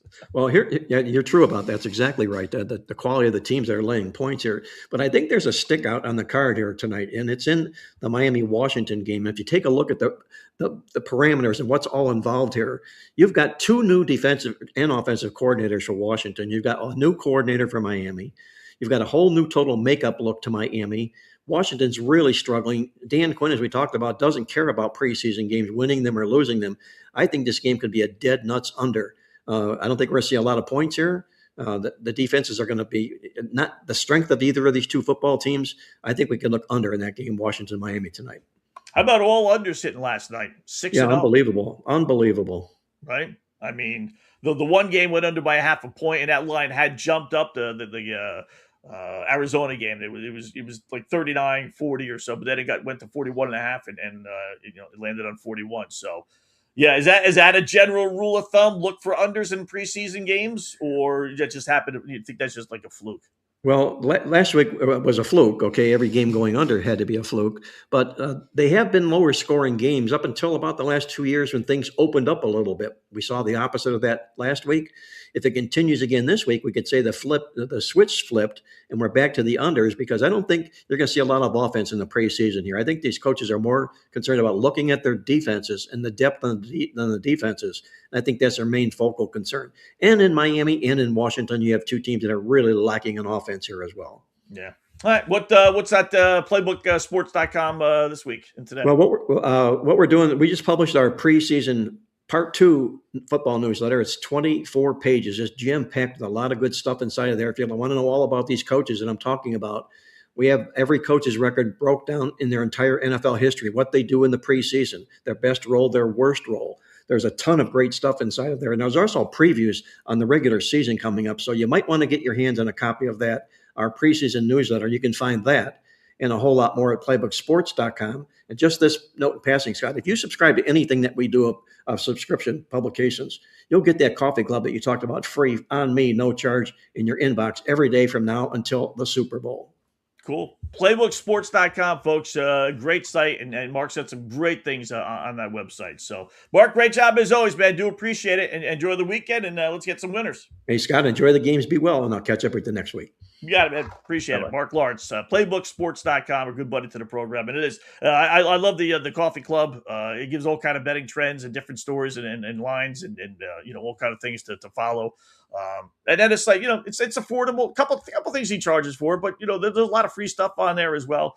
It's a real good site. He's a real good man. So do appreciate that, Marc Lawrence. Playbooksports.com. Yeah, the preseason, that's not bad, with the Dolphin under, 36.5, that our trend wise would say over. If you want to buy into the original trends, that would say over. But he really seems to like the under quite a bit in that football game. I'll pound away on the Jets. I know he's 100% right. It's the New York Jets, right? I mean, but we saw not only did Tennessee win, not only did Tennessee cover, but they won and covered with their starting quarterback playing lousy. So, some of these trends in these preseason games it's tough to do. Who wants to lay, 6.5 points with the New York Jets, right? But, when it makes sense, the one thing about preseason, unlike the NFL regular season, NFL, you can get the premise right, but team makes this great comeback and stuff. You don't see too many comebacks in preseason games. The guys, they're not necessarily give up, but, some of these backups just aren't really any good. It's not like they're not trying, but, you don't generally see that. So, quick little, 14-3 Jets lead, man. I'm not that I'm cashing my ticket, mind you, but it looks a whole lot better in the, preseason than it does in the regular season. That is for sure. So I got some college football over-unders. So here we go. We gave out a bunch on Tuesday, gave out a few more yesterday, and now here Friday. So maybe it was Wednesday, Thursday, Friday. But here's to go over the ones we gave out, and I'm going to go back over this weekend, and then next weekend we'll make it official. But these are the ones I'm going to dive in a little bit deeper, right? We like the over in Ball State. We like the over in Boise State. We like the over Arizona State. These are team total overs. Like the over Fresno State, Georgia, and Jacksonville State. All right, so I'll give you three more that I was looking at last night. Navy is 7.5. I looked at them, and I got them winning 10 games. Maybe 9, but I like their schedule. They got a bunch of kids. It's rare that you say this, but they got, 4 guys on offense, 5 on defense coming back. The head coach has done a great job there. He's coming back. There's no reason in my world why this team should all of a sudden go from a 10-win football team like they were last year to 7 wins. They're going to go 7-5. I don't see it. I really don't. To me, they only have one automatic loss, and that's Notre Dame on their schedule. All the others are winnable. So I like the over Navy 7.5. I like the over 7.5 North Carolina State as well. Another team that had some success last year. Their quarterback is back. They were last season. I didn't write it down, but they were 7-8, 8-4. I think they were. No changes, no major changes. They returned a few of their guys, which is always key. But easy schedule. That's the key with this one. Clemson, no. Miami, no. SMU, no. 3 best teams, arguably, in the ACC, and they don't have to play any of them. That's, I don't see this team going, 7-5, which is what you'd have to have in order to miss out on the over 7.5. With that easy of a schedule, I got them going 9-3, and that's being a little conservative. Then I like over 4.5 Nevada, believe it or not. Another team last season wasn't very good, 3-9, but they returned a bunch of their guys. And the conference they're in got real easy. I see 5 wins for this Nevada football team. I think they're going to bounce back. They've been a pretty good program over the years. Not great, but halfway decent. The unders we gave you before today, under Air Force, 7.5, under 2.5 Charlotte, under 6.5 Florida State, under 4.5 Georgia State, and under 8.5 Kansas State. I'll give you 4 more here. We're going to go under 7.5 Memphis. I got them going 4-8. They lost everybody. Their head coach left for Arkansas, new head coach. All the players left. I don't see, in the American Conference, pretty good conference. I don't see 8-4 for Memphis. I think they're going to go. In fact, I got them going completely the opposite. I go 4-8. I'm going to grab under 7.5 plus 144. You could go 8.5 if you wanted to, but I'll take the plus money under 7.5 Michigan. I think they're going to have a long season. 6-6. I got them written down for. Under 4.5 North Carolina. Kind of rooting for Belichick a little bit, but it's not happening. They were awful last year. What they finish up last year? North Carolina, I wrote it down here. They were 4-8 last year. I think they're going to go even one step worse. I think they're going to go 3-3. Tougher schedule this year as well. I just don't see them winning these games. They were so bad last season. And then last one, I'll grab under 5.5 Northwestern. Again, they fired the head coach, Pat Fitzgerald. He's gone. He's over at Michigan State now. He's the one that kept that program afloat after all these years. It was the abyss for college players and coaches. I don't know if it's going to fall that far back, but I don't see 6 wins. The over-under is 5.5. I got that as 3-9. They play a bunch of the big boys in the Big Ten. I don't see, and even the one winnable game, Michigan State, their players at Michigan State, that's a home game for them, are going to be pumped up for that one. They might not win that one. Like I said, I got them winning 3 games, so I like the under 5.5. We'll take a quick little break. Colby Dant, the College Experience Podcast, will join us. The Sports Gambling Podcast Network. We'll get some college football over-under thoughts from him. As hour number 2 continues, it is still to get to the Scott Wetzel Show here at FanStream Sports.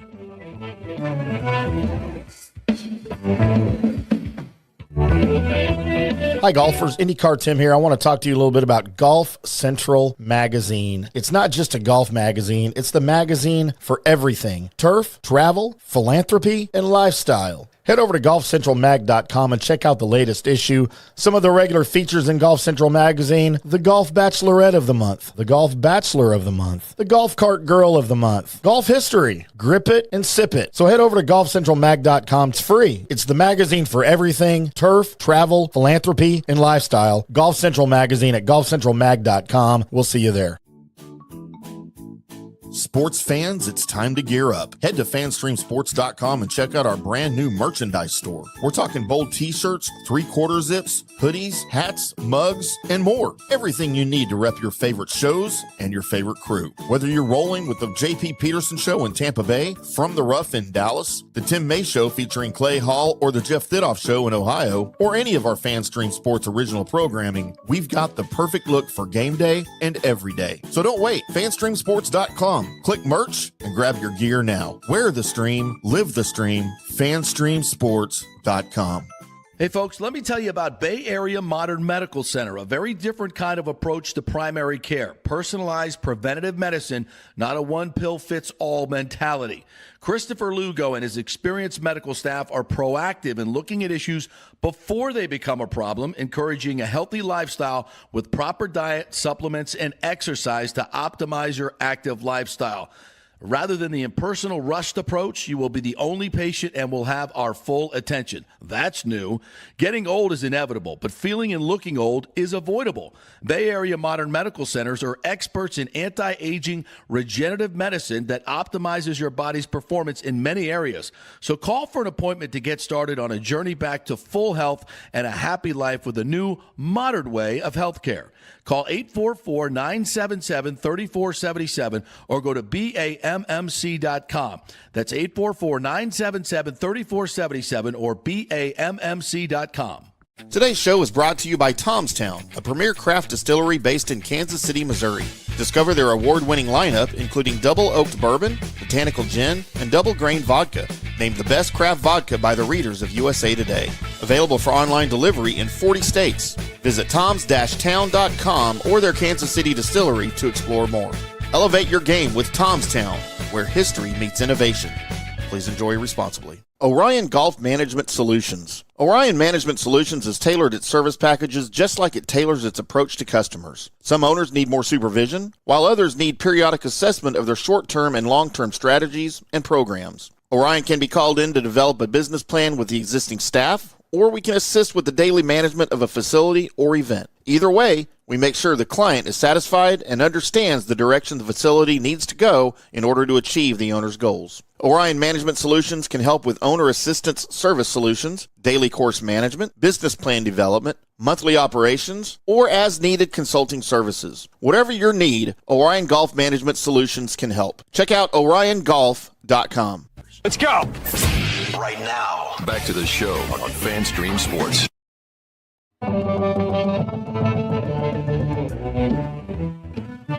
And welcome back. It is hour number 2 of the Scott Wetzel Show right here on FanStreamSports.com, FanStreamSports.com.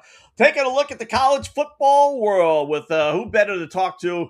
No one knows the college football scene like our next guest, Colby Dant from the Sports Gambling Podcast Network. His podcast, the College Experience Podcast. What's going on, Colby? You're back. College football is back if we're seeing and talking to you. How are you, my friend? I am great, man. And it's something all of a sudden in August you start to feel, because I'm doing previews like, all through the off season, and, in May it can get a little bleak. Whereas like you get to August, you see the games are on the schedule, you see the TV announcements and stuff. And that's why I got in here 30 minutes too early, man. I had too many coffees, man. But how you doing, bro? Good.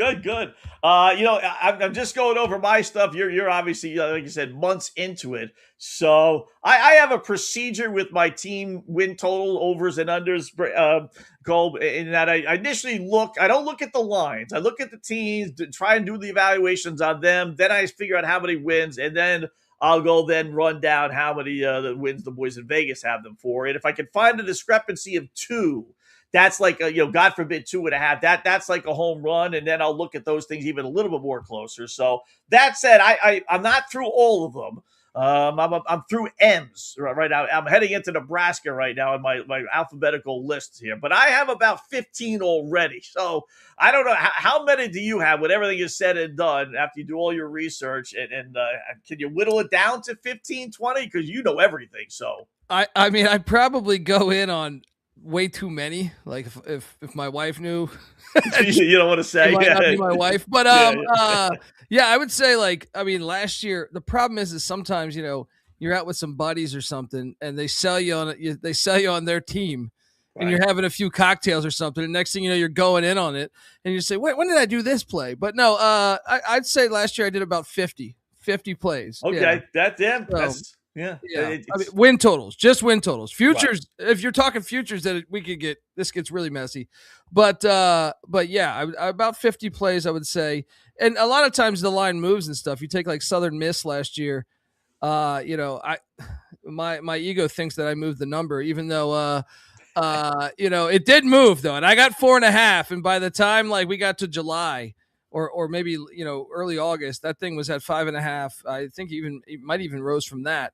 So sometimes I'll even double down. Sometimes I think I should have threw more money, because you get certain feelings through the season. Or like years previously, you had the two transfer windows, right? And you get a situation. The college sports world is just crazy right now. So you get a situation like BYU's quarterback last year got kicked off the team. He ends up at Tulane. That didn't happen until August. So like you're jumping in on that.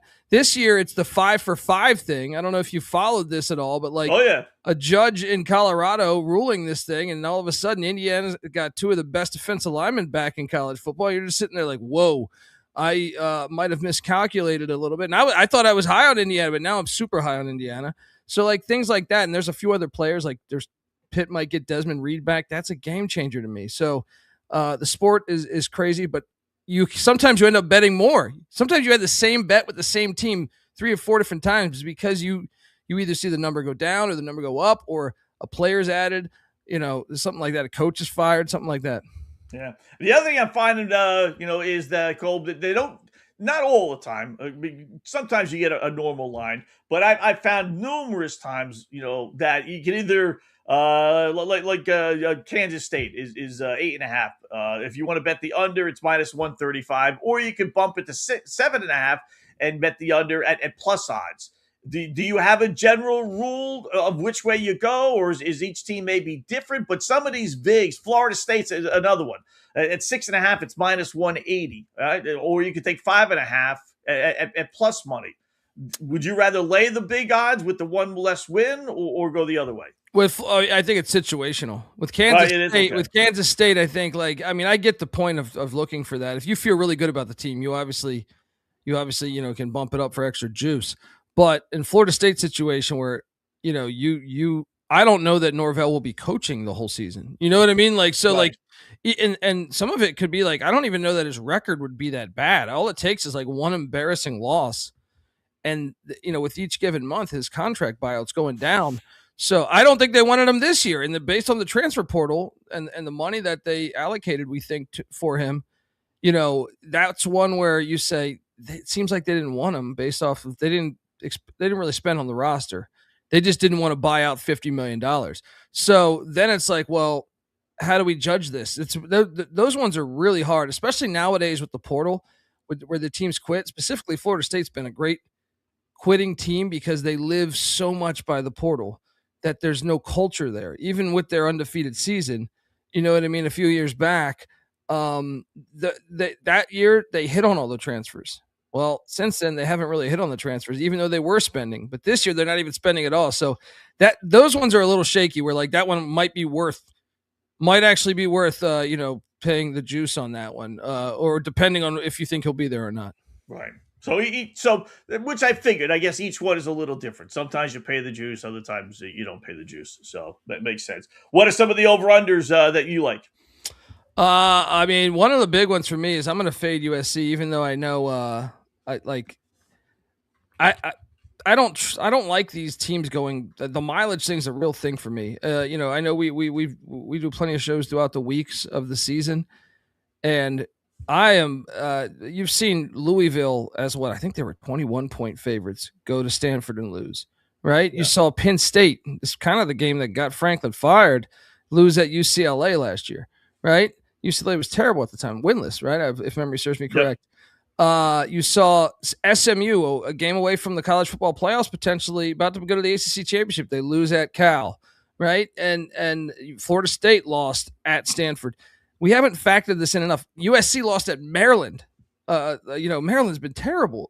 So I just think the mileage is too much. They also have a really tough schedule. They canceled Notre Dame for a reason.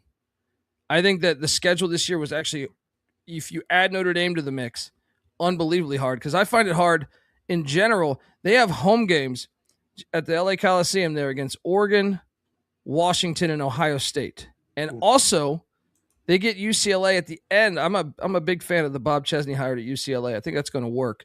I'd much rather play them in the first month than the final month of the season. But then you add the road trips.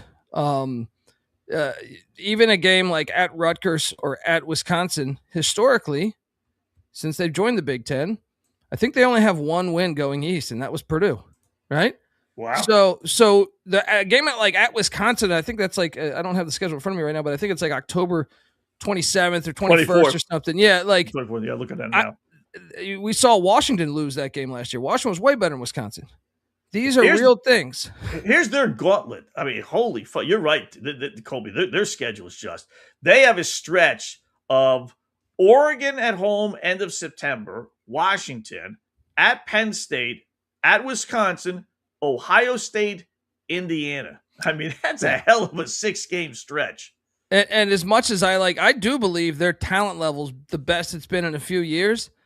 It doesn't matter the sport. You know this, whether it's NHL, whether it's NFL, when you start putting on this much mileage, there's real, there's a loss there that you're not seeing because they're going to come out flat. They're not used to it. They're not used to playing in cold weather, right. So to me, at Wisconsin's a much trickier game. They do get Rutgers early. Maybe, Rutgers has been not the greatest program, flirting with 5 and 6 wins, I would say, the past 3 or 4 years. But I think they're dogs at home against Ohio State. I think they're dogs at home against Oregon. They'll probably get Washington, but I don't even like the UCLA matchup at the end of the season.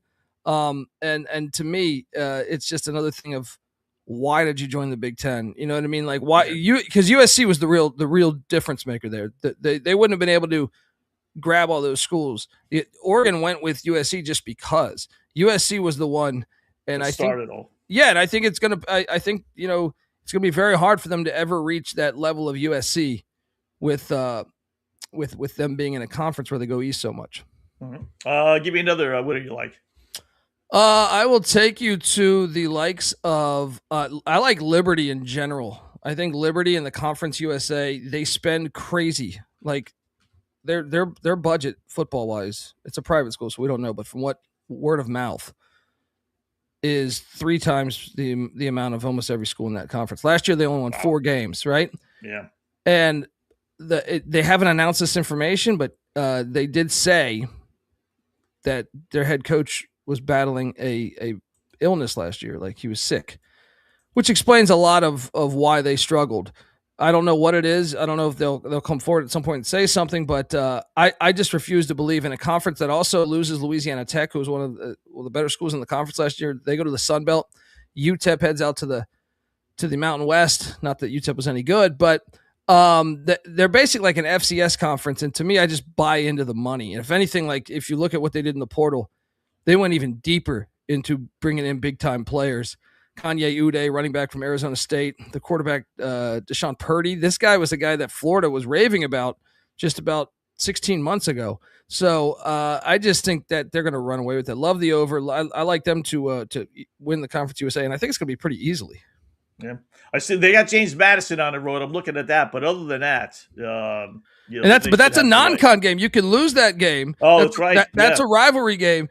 That's a great week 1 matchup, but in conference, everyone else, like, I don't think is really, Kennesaw won the conference last year. Their team got rated in the portal. And that's the thing nowadays with the mid majors. Unless you have a school that can afford to keep your players there, it's really hard for them to keep continuity. Yeah. At the the group of 5 level, unless you're Memphis or unless you're Liberty, unless you're some of these schools that actually have a decent checkbook, UNLV, then it's going to be really challenging to keep all your players. So, but Liberty is definitely one of those, and that's why I think it's an easy play. All right, how about another over or under? Yeah, I will take you to Marshall. That's another one. Ooh, I mean, the Thundering Herd. That's one in the Sun Belt. I was kind of blown away last year. I lost money on Marshall because their whole roster went to Southern Miss after they won the Sun Belt Championship 2 years ago. And I was like, I'm going to fade them. They bring in Tony Gibson, who's a Rich Rodriguez guy, and he had them ahead of schedule. They were 5-7, but they had so many close losses. They were like 10 points away from being like a 9-win team. And they bring back a lot of that. Their defense was terrible, and Gibby's a defensive guy. I've followed him his whole career, really. I think he's one of the elite defensive coordinators. He's going to find a way to get that right. They return their quarterback. And to me, the Sun Belt's kind of in a taboo right now. We hit on James Madison a second ago. Their head coach left for UCLA, Bob Chesney. They bring in Billy Napier, but they're also, a lot of that roster went to UCLA. So they're kind of in a refresh. Now, they spend a little bit more than everybody in the Sun Belt, JMU. So I would still favor them to win the conference, but I think Marshall is very much alive to win that conference. I love the win total over. I actually think, you want to talk crazy, Matt Campbell historically has been a terrible favorite. I know he was at Iowa State, but if you look at Penn State's roster, 24 of those players came in from Iowa State. Week 1, Marshall, Penn State. I'm not calling for the money line, but I don't mind a first half money line. And I certainly would take the points, knowing that Campbell has struggled so much as a big favorite. So that's one right there. I mean, I could go bigger schools too, but those ones I was just recently doing those, and I was just like, man, I got to go in on Marshall. I got to go in this. So Thundering Herd, I think, is a good play. All right. How is Miami, Notre Dame, or even Indiana not making the college football playoffs this year? Because their schedules are so easy. Yeah, I mean, those three, you really – I mean, Notre Dame, you would think even if they lost the second game with the way last season went with them getting kind of robbed, you would think the committee and just the power and the clout of the university and even the public perception of them, I think most college football fans would tell you, like, they were one of the 12 best teams last year. If we're doing a 12-team playoff, they were one of the 12 best teams last year. So I think they would have to lose 3. I think 2, they're still in. I know people said the schedule's light. I just think based off the way last season went, they lose 2. I think they're still in. So I don't see them missing it. There's no way to me. Miami would be the one of those 3, just because I think there is a scenario there where Cristobal might have just caught lightning in a bottle. Now, I'm one that, like, I don't think many people were ready to have this conversation, but that was a 7-way tie for the ACC championship last year. I think Miami might have benefited by not playing in it. I was definitely. Yes. And I was at that championship game. I covered that for my company, and it was freezing, and it was like a misty day. Boys from Miami, and look, they who knows what they would have been playing. You could play, was it Duke? Was it Virginia? Was it SMU? Was it Georgia Tech? Wake Forest? Because the tiebreaker scenario was so wacky. But they did lose to Louisville and SMU in the regular season. And the Louisville game, they never even had the lead in. That was in Miami. So Cristobal, as much as I must eat my words a little bit, because it was a great performance that he did, and I do think he's learned to let his coordinators be more of the coaches than him, which is a skill in its own right for a good head coaching. But I still think, like, I wonder about preparation. You know, like sometimes they're sleeping historically. Mario Cristobal teams do it, even at Oregon. So I would say maybe they go to Clemson. Maybe Clemson gets them. Maybe, Virginia Tech with James Franklin. Maybe they're ahead of schedule come November. That would probably be the one, even though I love the Mensa get. Like, I think Mensa is an upgrade. But maybe just focus the culture, maybe not being the same. But Indiana and Notre Dame to me are like shoo-ins for the playoffs. How about you? A little flyer. How about North Carolina State? You know, they don't have Clemson, they don't have SMU, and they don't have Miami on their schedule. I mean, if it's ever going to happen for North Carolina State, this would be the year. What do you think? Well, I mean, the schedule gods came through big for them. Yeah. And even bigger maybe is the fact that originally they were going to play Virginia in Brazil. And I don't know if that's because now they got to go to Virginia, but Virginia's not known for like a crazy crowd. So it's like it could have been mileage wise. It's just a little easier. CJ Bailey's a really good quarterback, man. And that's one I'm just reluctant because Doran has somehow been able to stay at NC State forever despite having a losing record in conference. He's one of the longest tenured coaches in college football. And they always slip up, like last year's Virginia Tech team, who was terrible, hence they fired Brent Pry and hired James Franklin. They lost at home to that team. And I get what everyone's saying, though, because I feel like that's become a trendy play. You look at the roster, they really loaded up defensively, right? But got a bunch of players in the portal on defense that I think could be difference makers. They did lose some offensive weapons, though. Hollywood Smothers is starting running backs at Texas. Noah Rogers, their starting receiver, is at Alabama, and their other starting receiver went somewhere else. So they did lose some weapons, but I can see because the schedule is by far, to me, out of the Power 5 conferences, I think it might even be easier than Texas Tech's. So we know Notre Dame's is nice because, but some of that is bad luck. But as far as conference schedule, dealing out a conference schedule, I think it's probably the easiest. So I can see the point, but Wake Forest has won the ACC twice. NC State has never been like. There's something about that school now, but if there's ever a case, it would be this year. But they got to prove it to me because they just lose too many hiccups. They like the games you think like they got this, and somehow they lose that game. So I'm one where that's one I see the path. I see what everyone's talking about. I can't buy stock. I've been burned too many times historically. So it's amazing. All right, so who do you got ultimately tearing down the Nets, if you will? Yeah, I would say right now, I mean, the 12-team playoff, if it goes, the team that I'm kind of most bullish. I'll be honest. I kind of have swayed my opinion based on the 5-for-5 with Indiana getting those defensive linemen back. I think there's a decent shot they could repeat now because I'm like, oh, that D-line is going to be so nasty. But prior that news, I had Ohio State winning it all. So there's that. But here's another thing. We've never seen it. I was trying to look historically. We've never seen 4 straight Big Ten teams. Never 4 straight of anyone, especially if they're 4 different schools. There's a chance if like Penn State or Oregon or USC get to the playoffs and win that thing. But I guess I'll stick to Ohio State since I definitely did it as part of the write-up on our website. But Indiana landing those two guys, I'm kind of buying stock again in the Hoosiers, which sounds crazy because 16-0, craziest season ever. There's no way they go undefeated again, though. But at the same time, that news of getting those guys back, and that's another thing I don't think we pay attention to enough is how old they were last year. Yes, right. A lot of JMU transfers, but I think it pays to be old, and they're old again this year now. Last team to beat them was Notre Dame 2 years ago in the playoffs. I think Notre Dame would be like, if you had me, like, to me, to me, those three, maybe you throw Oregon in there. The problem with Notre Dame that I worry about is you saw Ohio State do this last year where they had such a weak schedule. Ohio State did. Once they got to the meat on the bone, it was almost like, oh, I worry that Notre Dame, because if Notre Dame was playing these teams, roster wise, I think Notre Dame's as good as any team in the nation. So maybe even the best if Carr takes that next step. But I just worry, like, man, they only have a couple games, especially with USC canceling on them. There's only a couple games where they're going to be, so you might not just be ready for that grind, because it's a grind now when you get into the college football playoffs. Even Miami, look, they won at A&M, then they take down Ohio State, then they take down Ole Miss. So you got to win 4 straight games.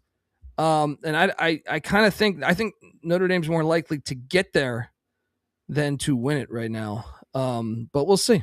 Yeah, they got a little gauntlet. The at BYU, Navy, which I think is at the Meadowlands, and then Miami, which is going to be a monster game. Like, so that's there, and SMU's on there. If they're as good as they've been recently, it's easy. But I always tell this to people that are anti-Irish fans, like, who knew Wisconsin was going to fall off the map? Michigan State's had some halfway decent teams. North Carolina, with their run of quarterbacks, Trubisky and all the other, they've been pretty good. BYU's good. So it's not Notre Dame's fault. It's not like Notre Dame made this schedule last year and said, boy, we're going to schedule a bunch of cupcakes. It's all the others haven't held up their end of the bargain. Otherwise, that would be a really good schedule. I completely agree. That was one where who could have foreseen a rivalry like USC's going, by the side. Yeah. And then also Wisconsin, when they scheduled that game, because they played the first, that was not a home and home, but similar. Soldier Field, the first one, Lambeau, the second one. When they've scheduled that, Wisconsin was a top 25 team. So that one made sense.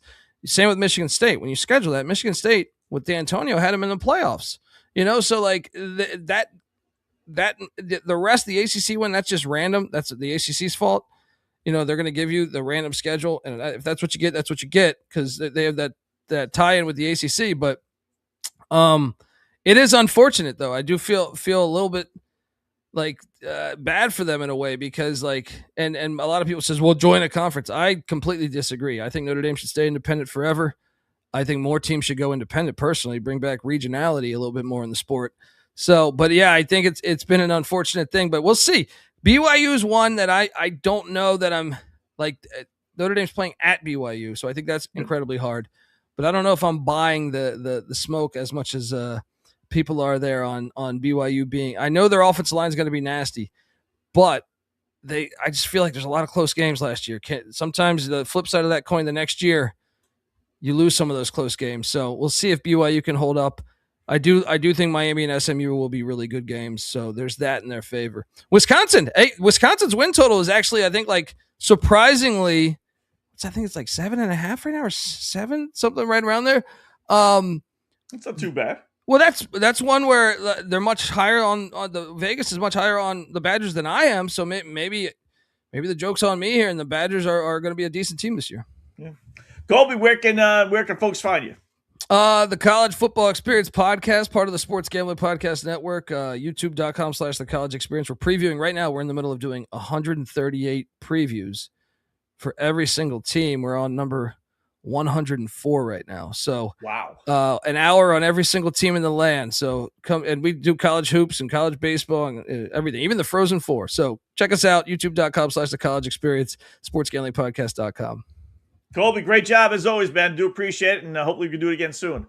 Anytime, man. Always a pleasure.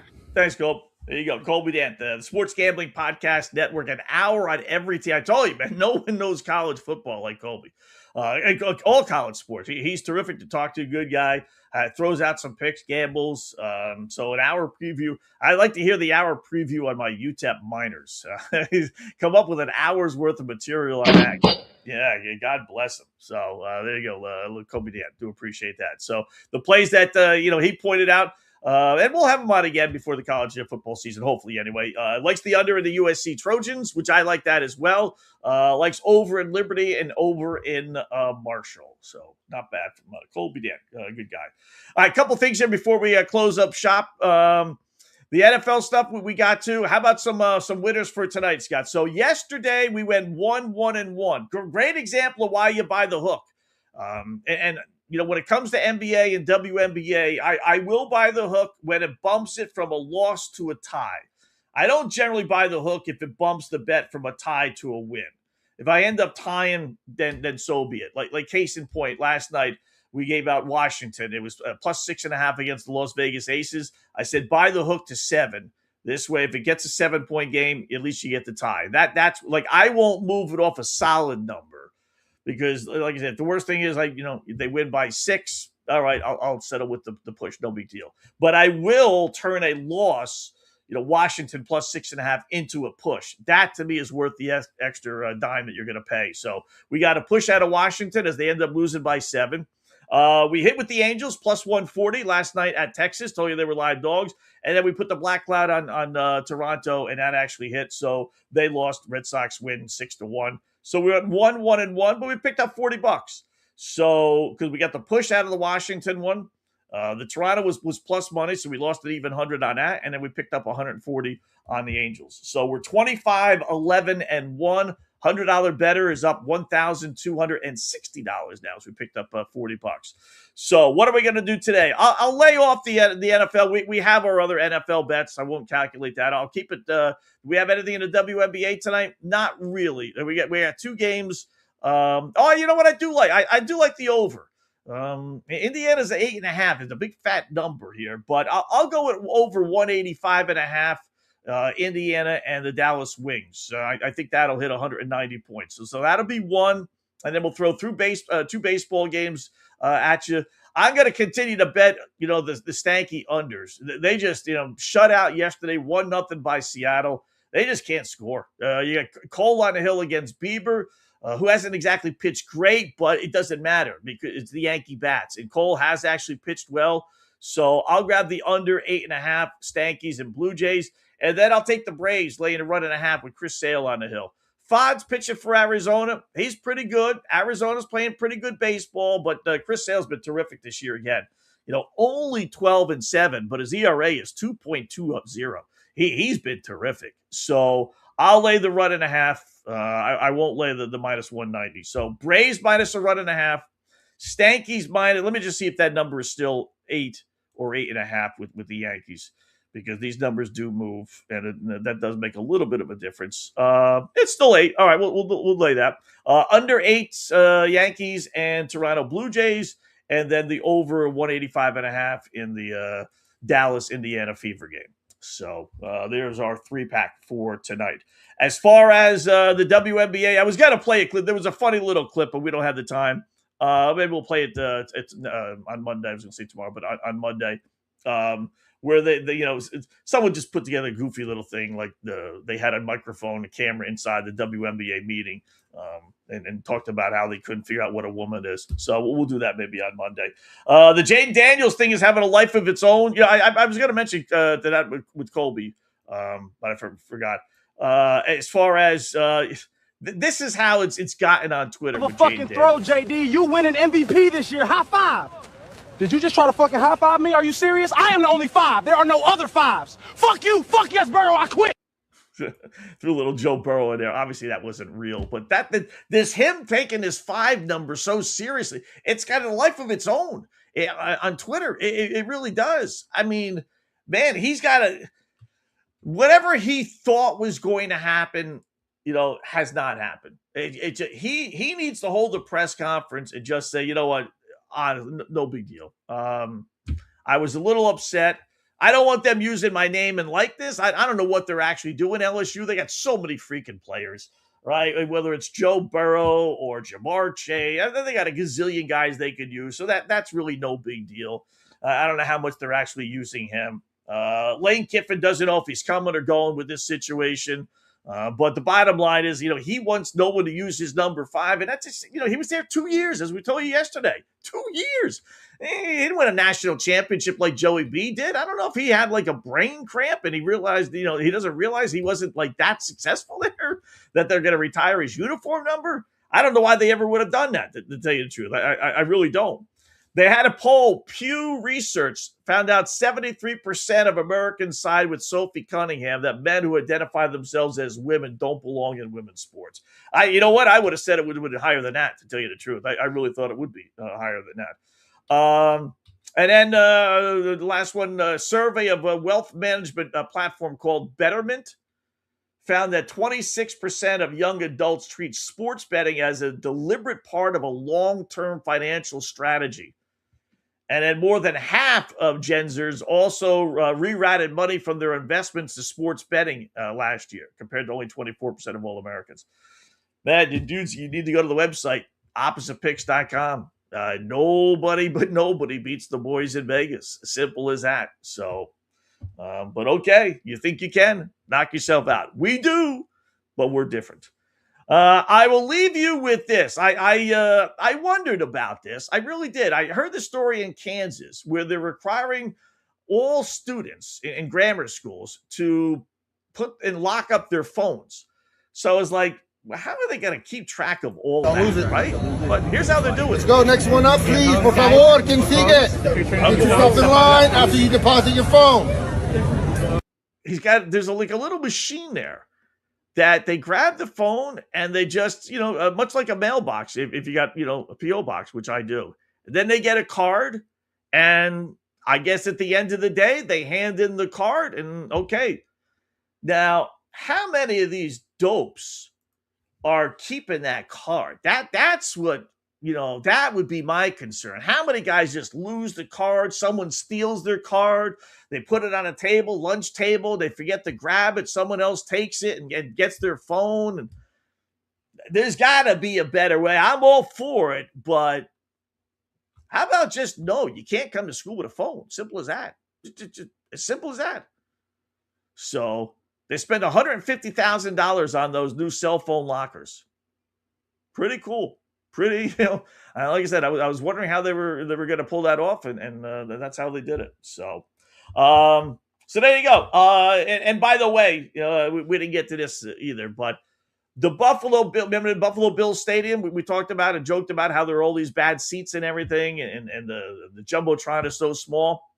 So the firm that designed it came back and said, no, we didn't screw that up. That was part of the plan. These obstructed view seats was part of our plan. And I'm thinking to myself, what? You spent $2 billion on a new stadium in which you designed seats to have obstructed views. You did that on purpose? They're thinking, they're defending like, no, we didn't screw up. That was our plan. What kind of firm would design a stadium that has obstructed views? It's a football stadium. It's not even like a basketball, or rather a baseball stadium where you got the sight lines and everything else, and there are some angles that maybe you can't quite see. Football stadium is just it's an oval. I mean, you got to go out of your way to have obstructed views at a football stadium, and that's apparently what this firm did. This firm, no doubt, made hundreds of thousands of dollars designing this stadium, and then the nitwits in Buffalo approved it. Like, were they not told that there would be thousands of obstructed view seats, and they said, "Who cares? Go ahead, build it anyway." I mean, just how stupid is that, right? You're being paid hundreds of thousands of dollars. Do whatever you want. Just design us a stadium. You got a $2 million, budget. Knock yourself out. Just do me one favor. What's that? Just make the Jumbotron big enough so everybody could see it.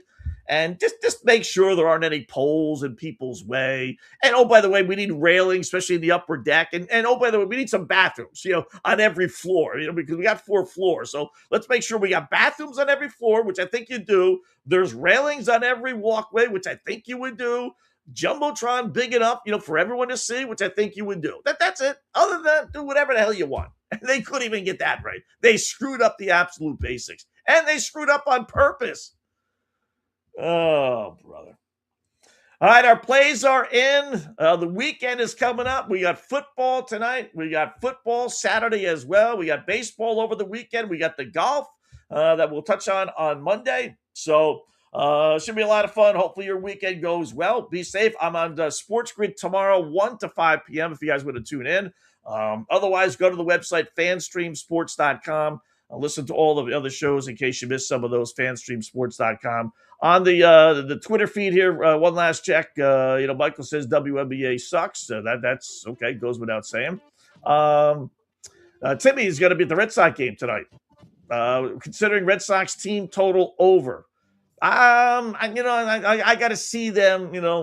I got another couple of games before I would bet any overs with them because their bats were ice cold up in Toronto, except for that grand slam. So I wouldn't necessarily bet that. And then Mark had mentioned about the Field of Dreams game. Why not White Sox and Reds?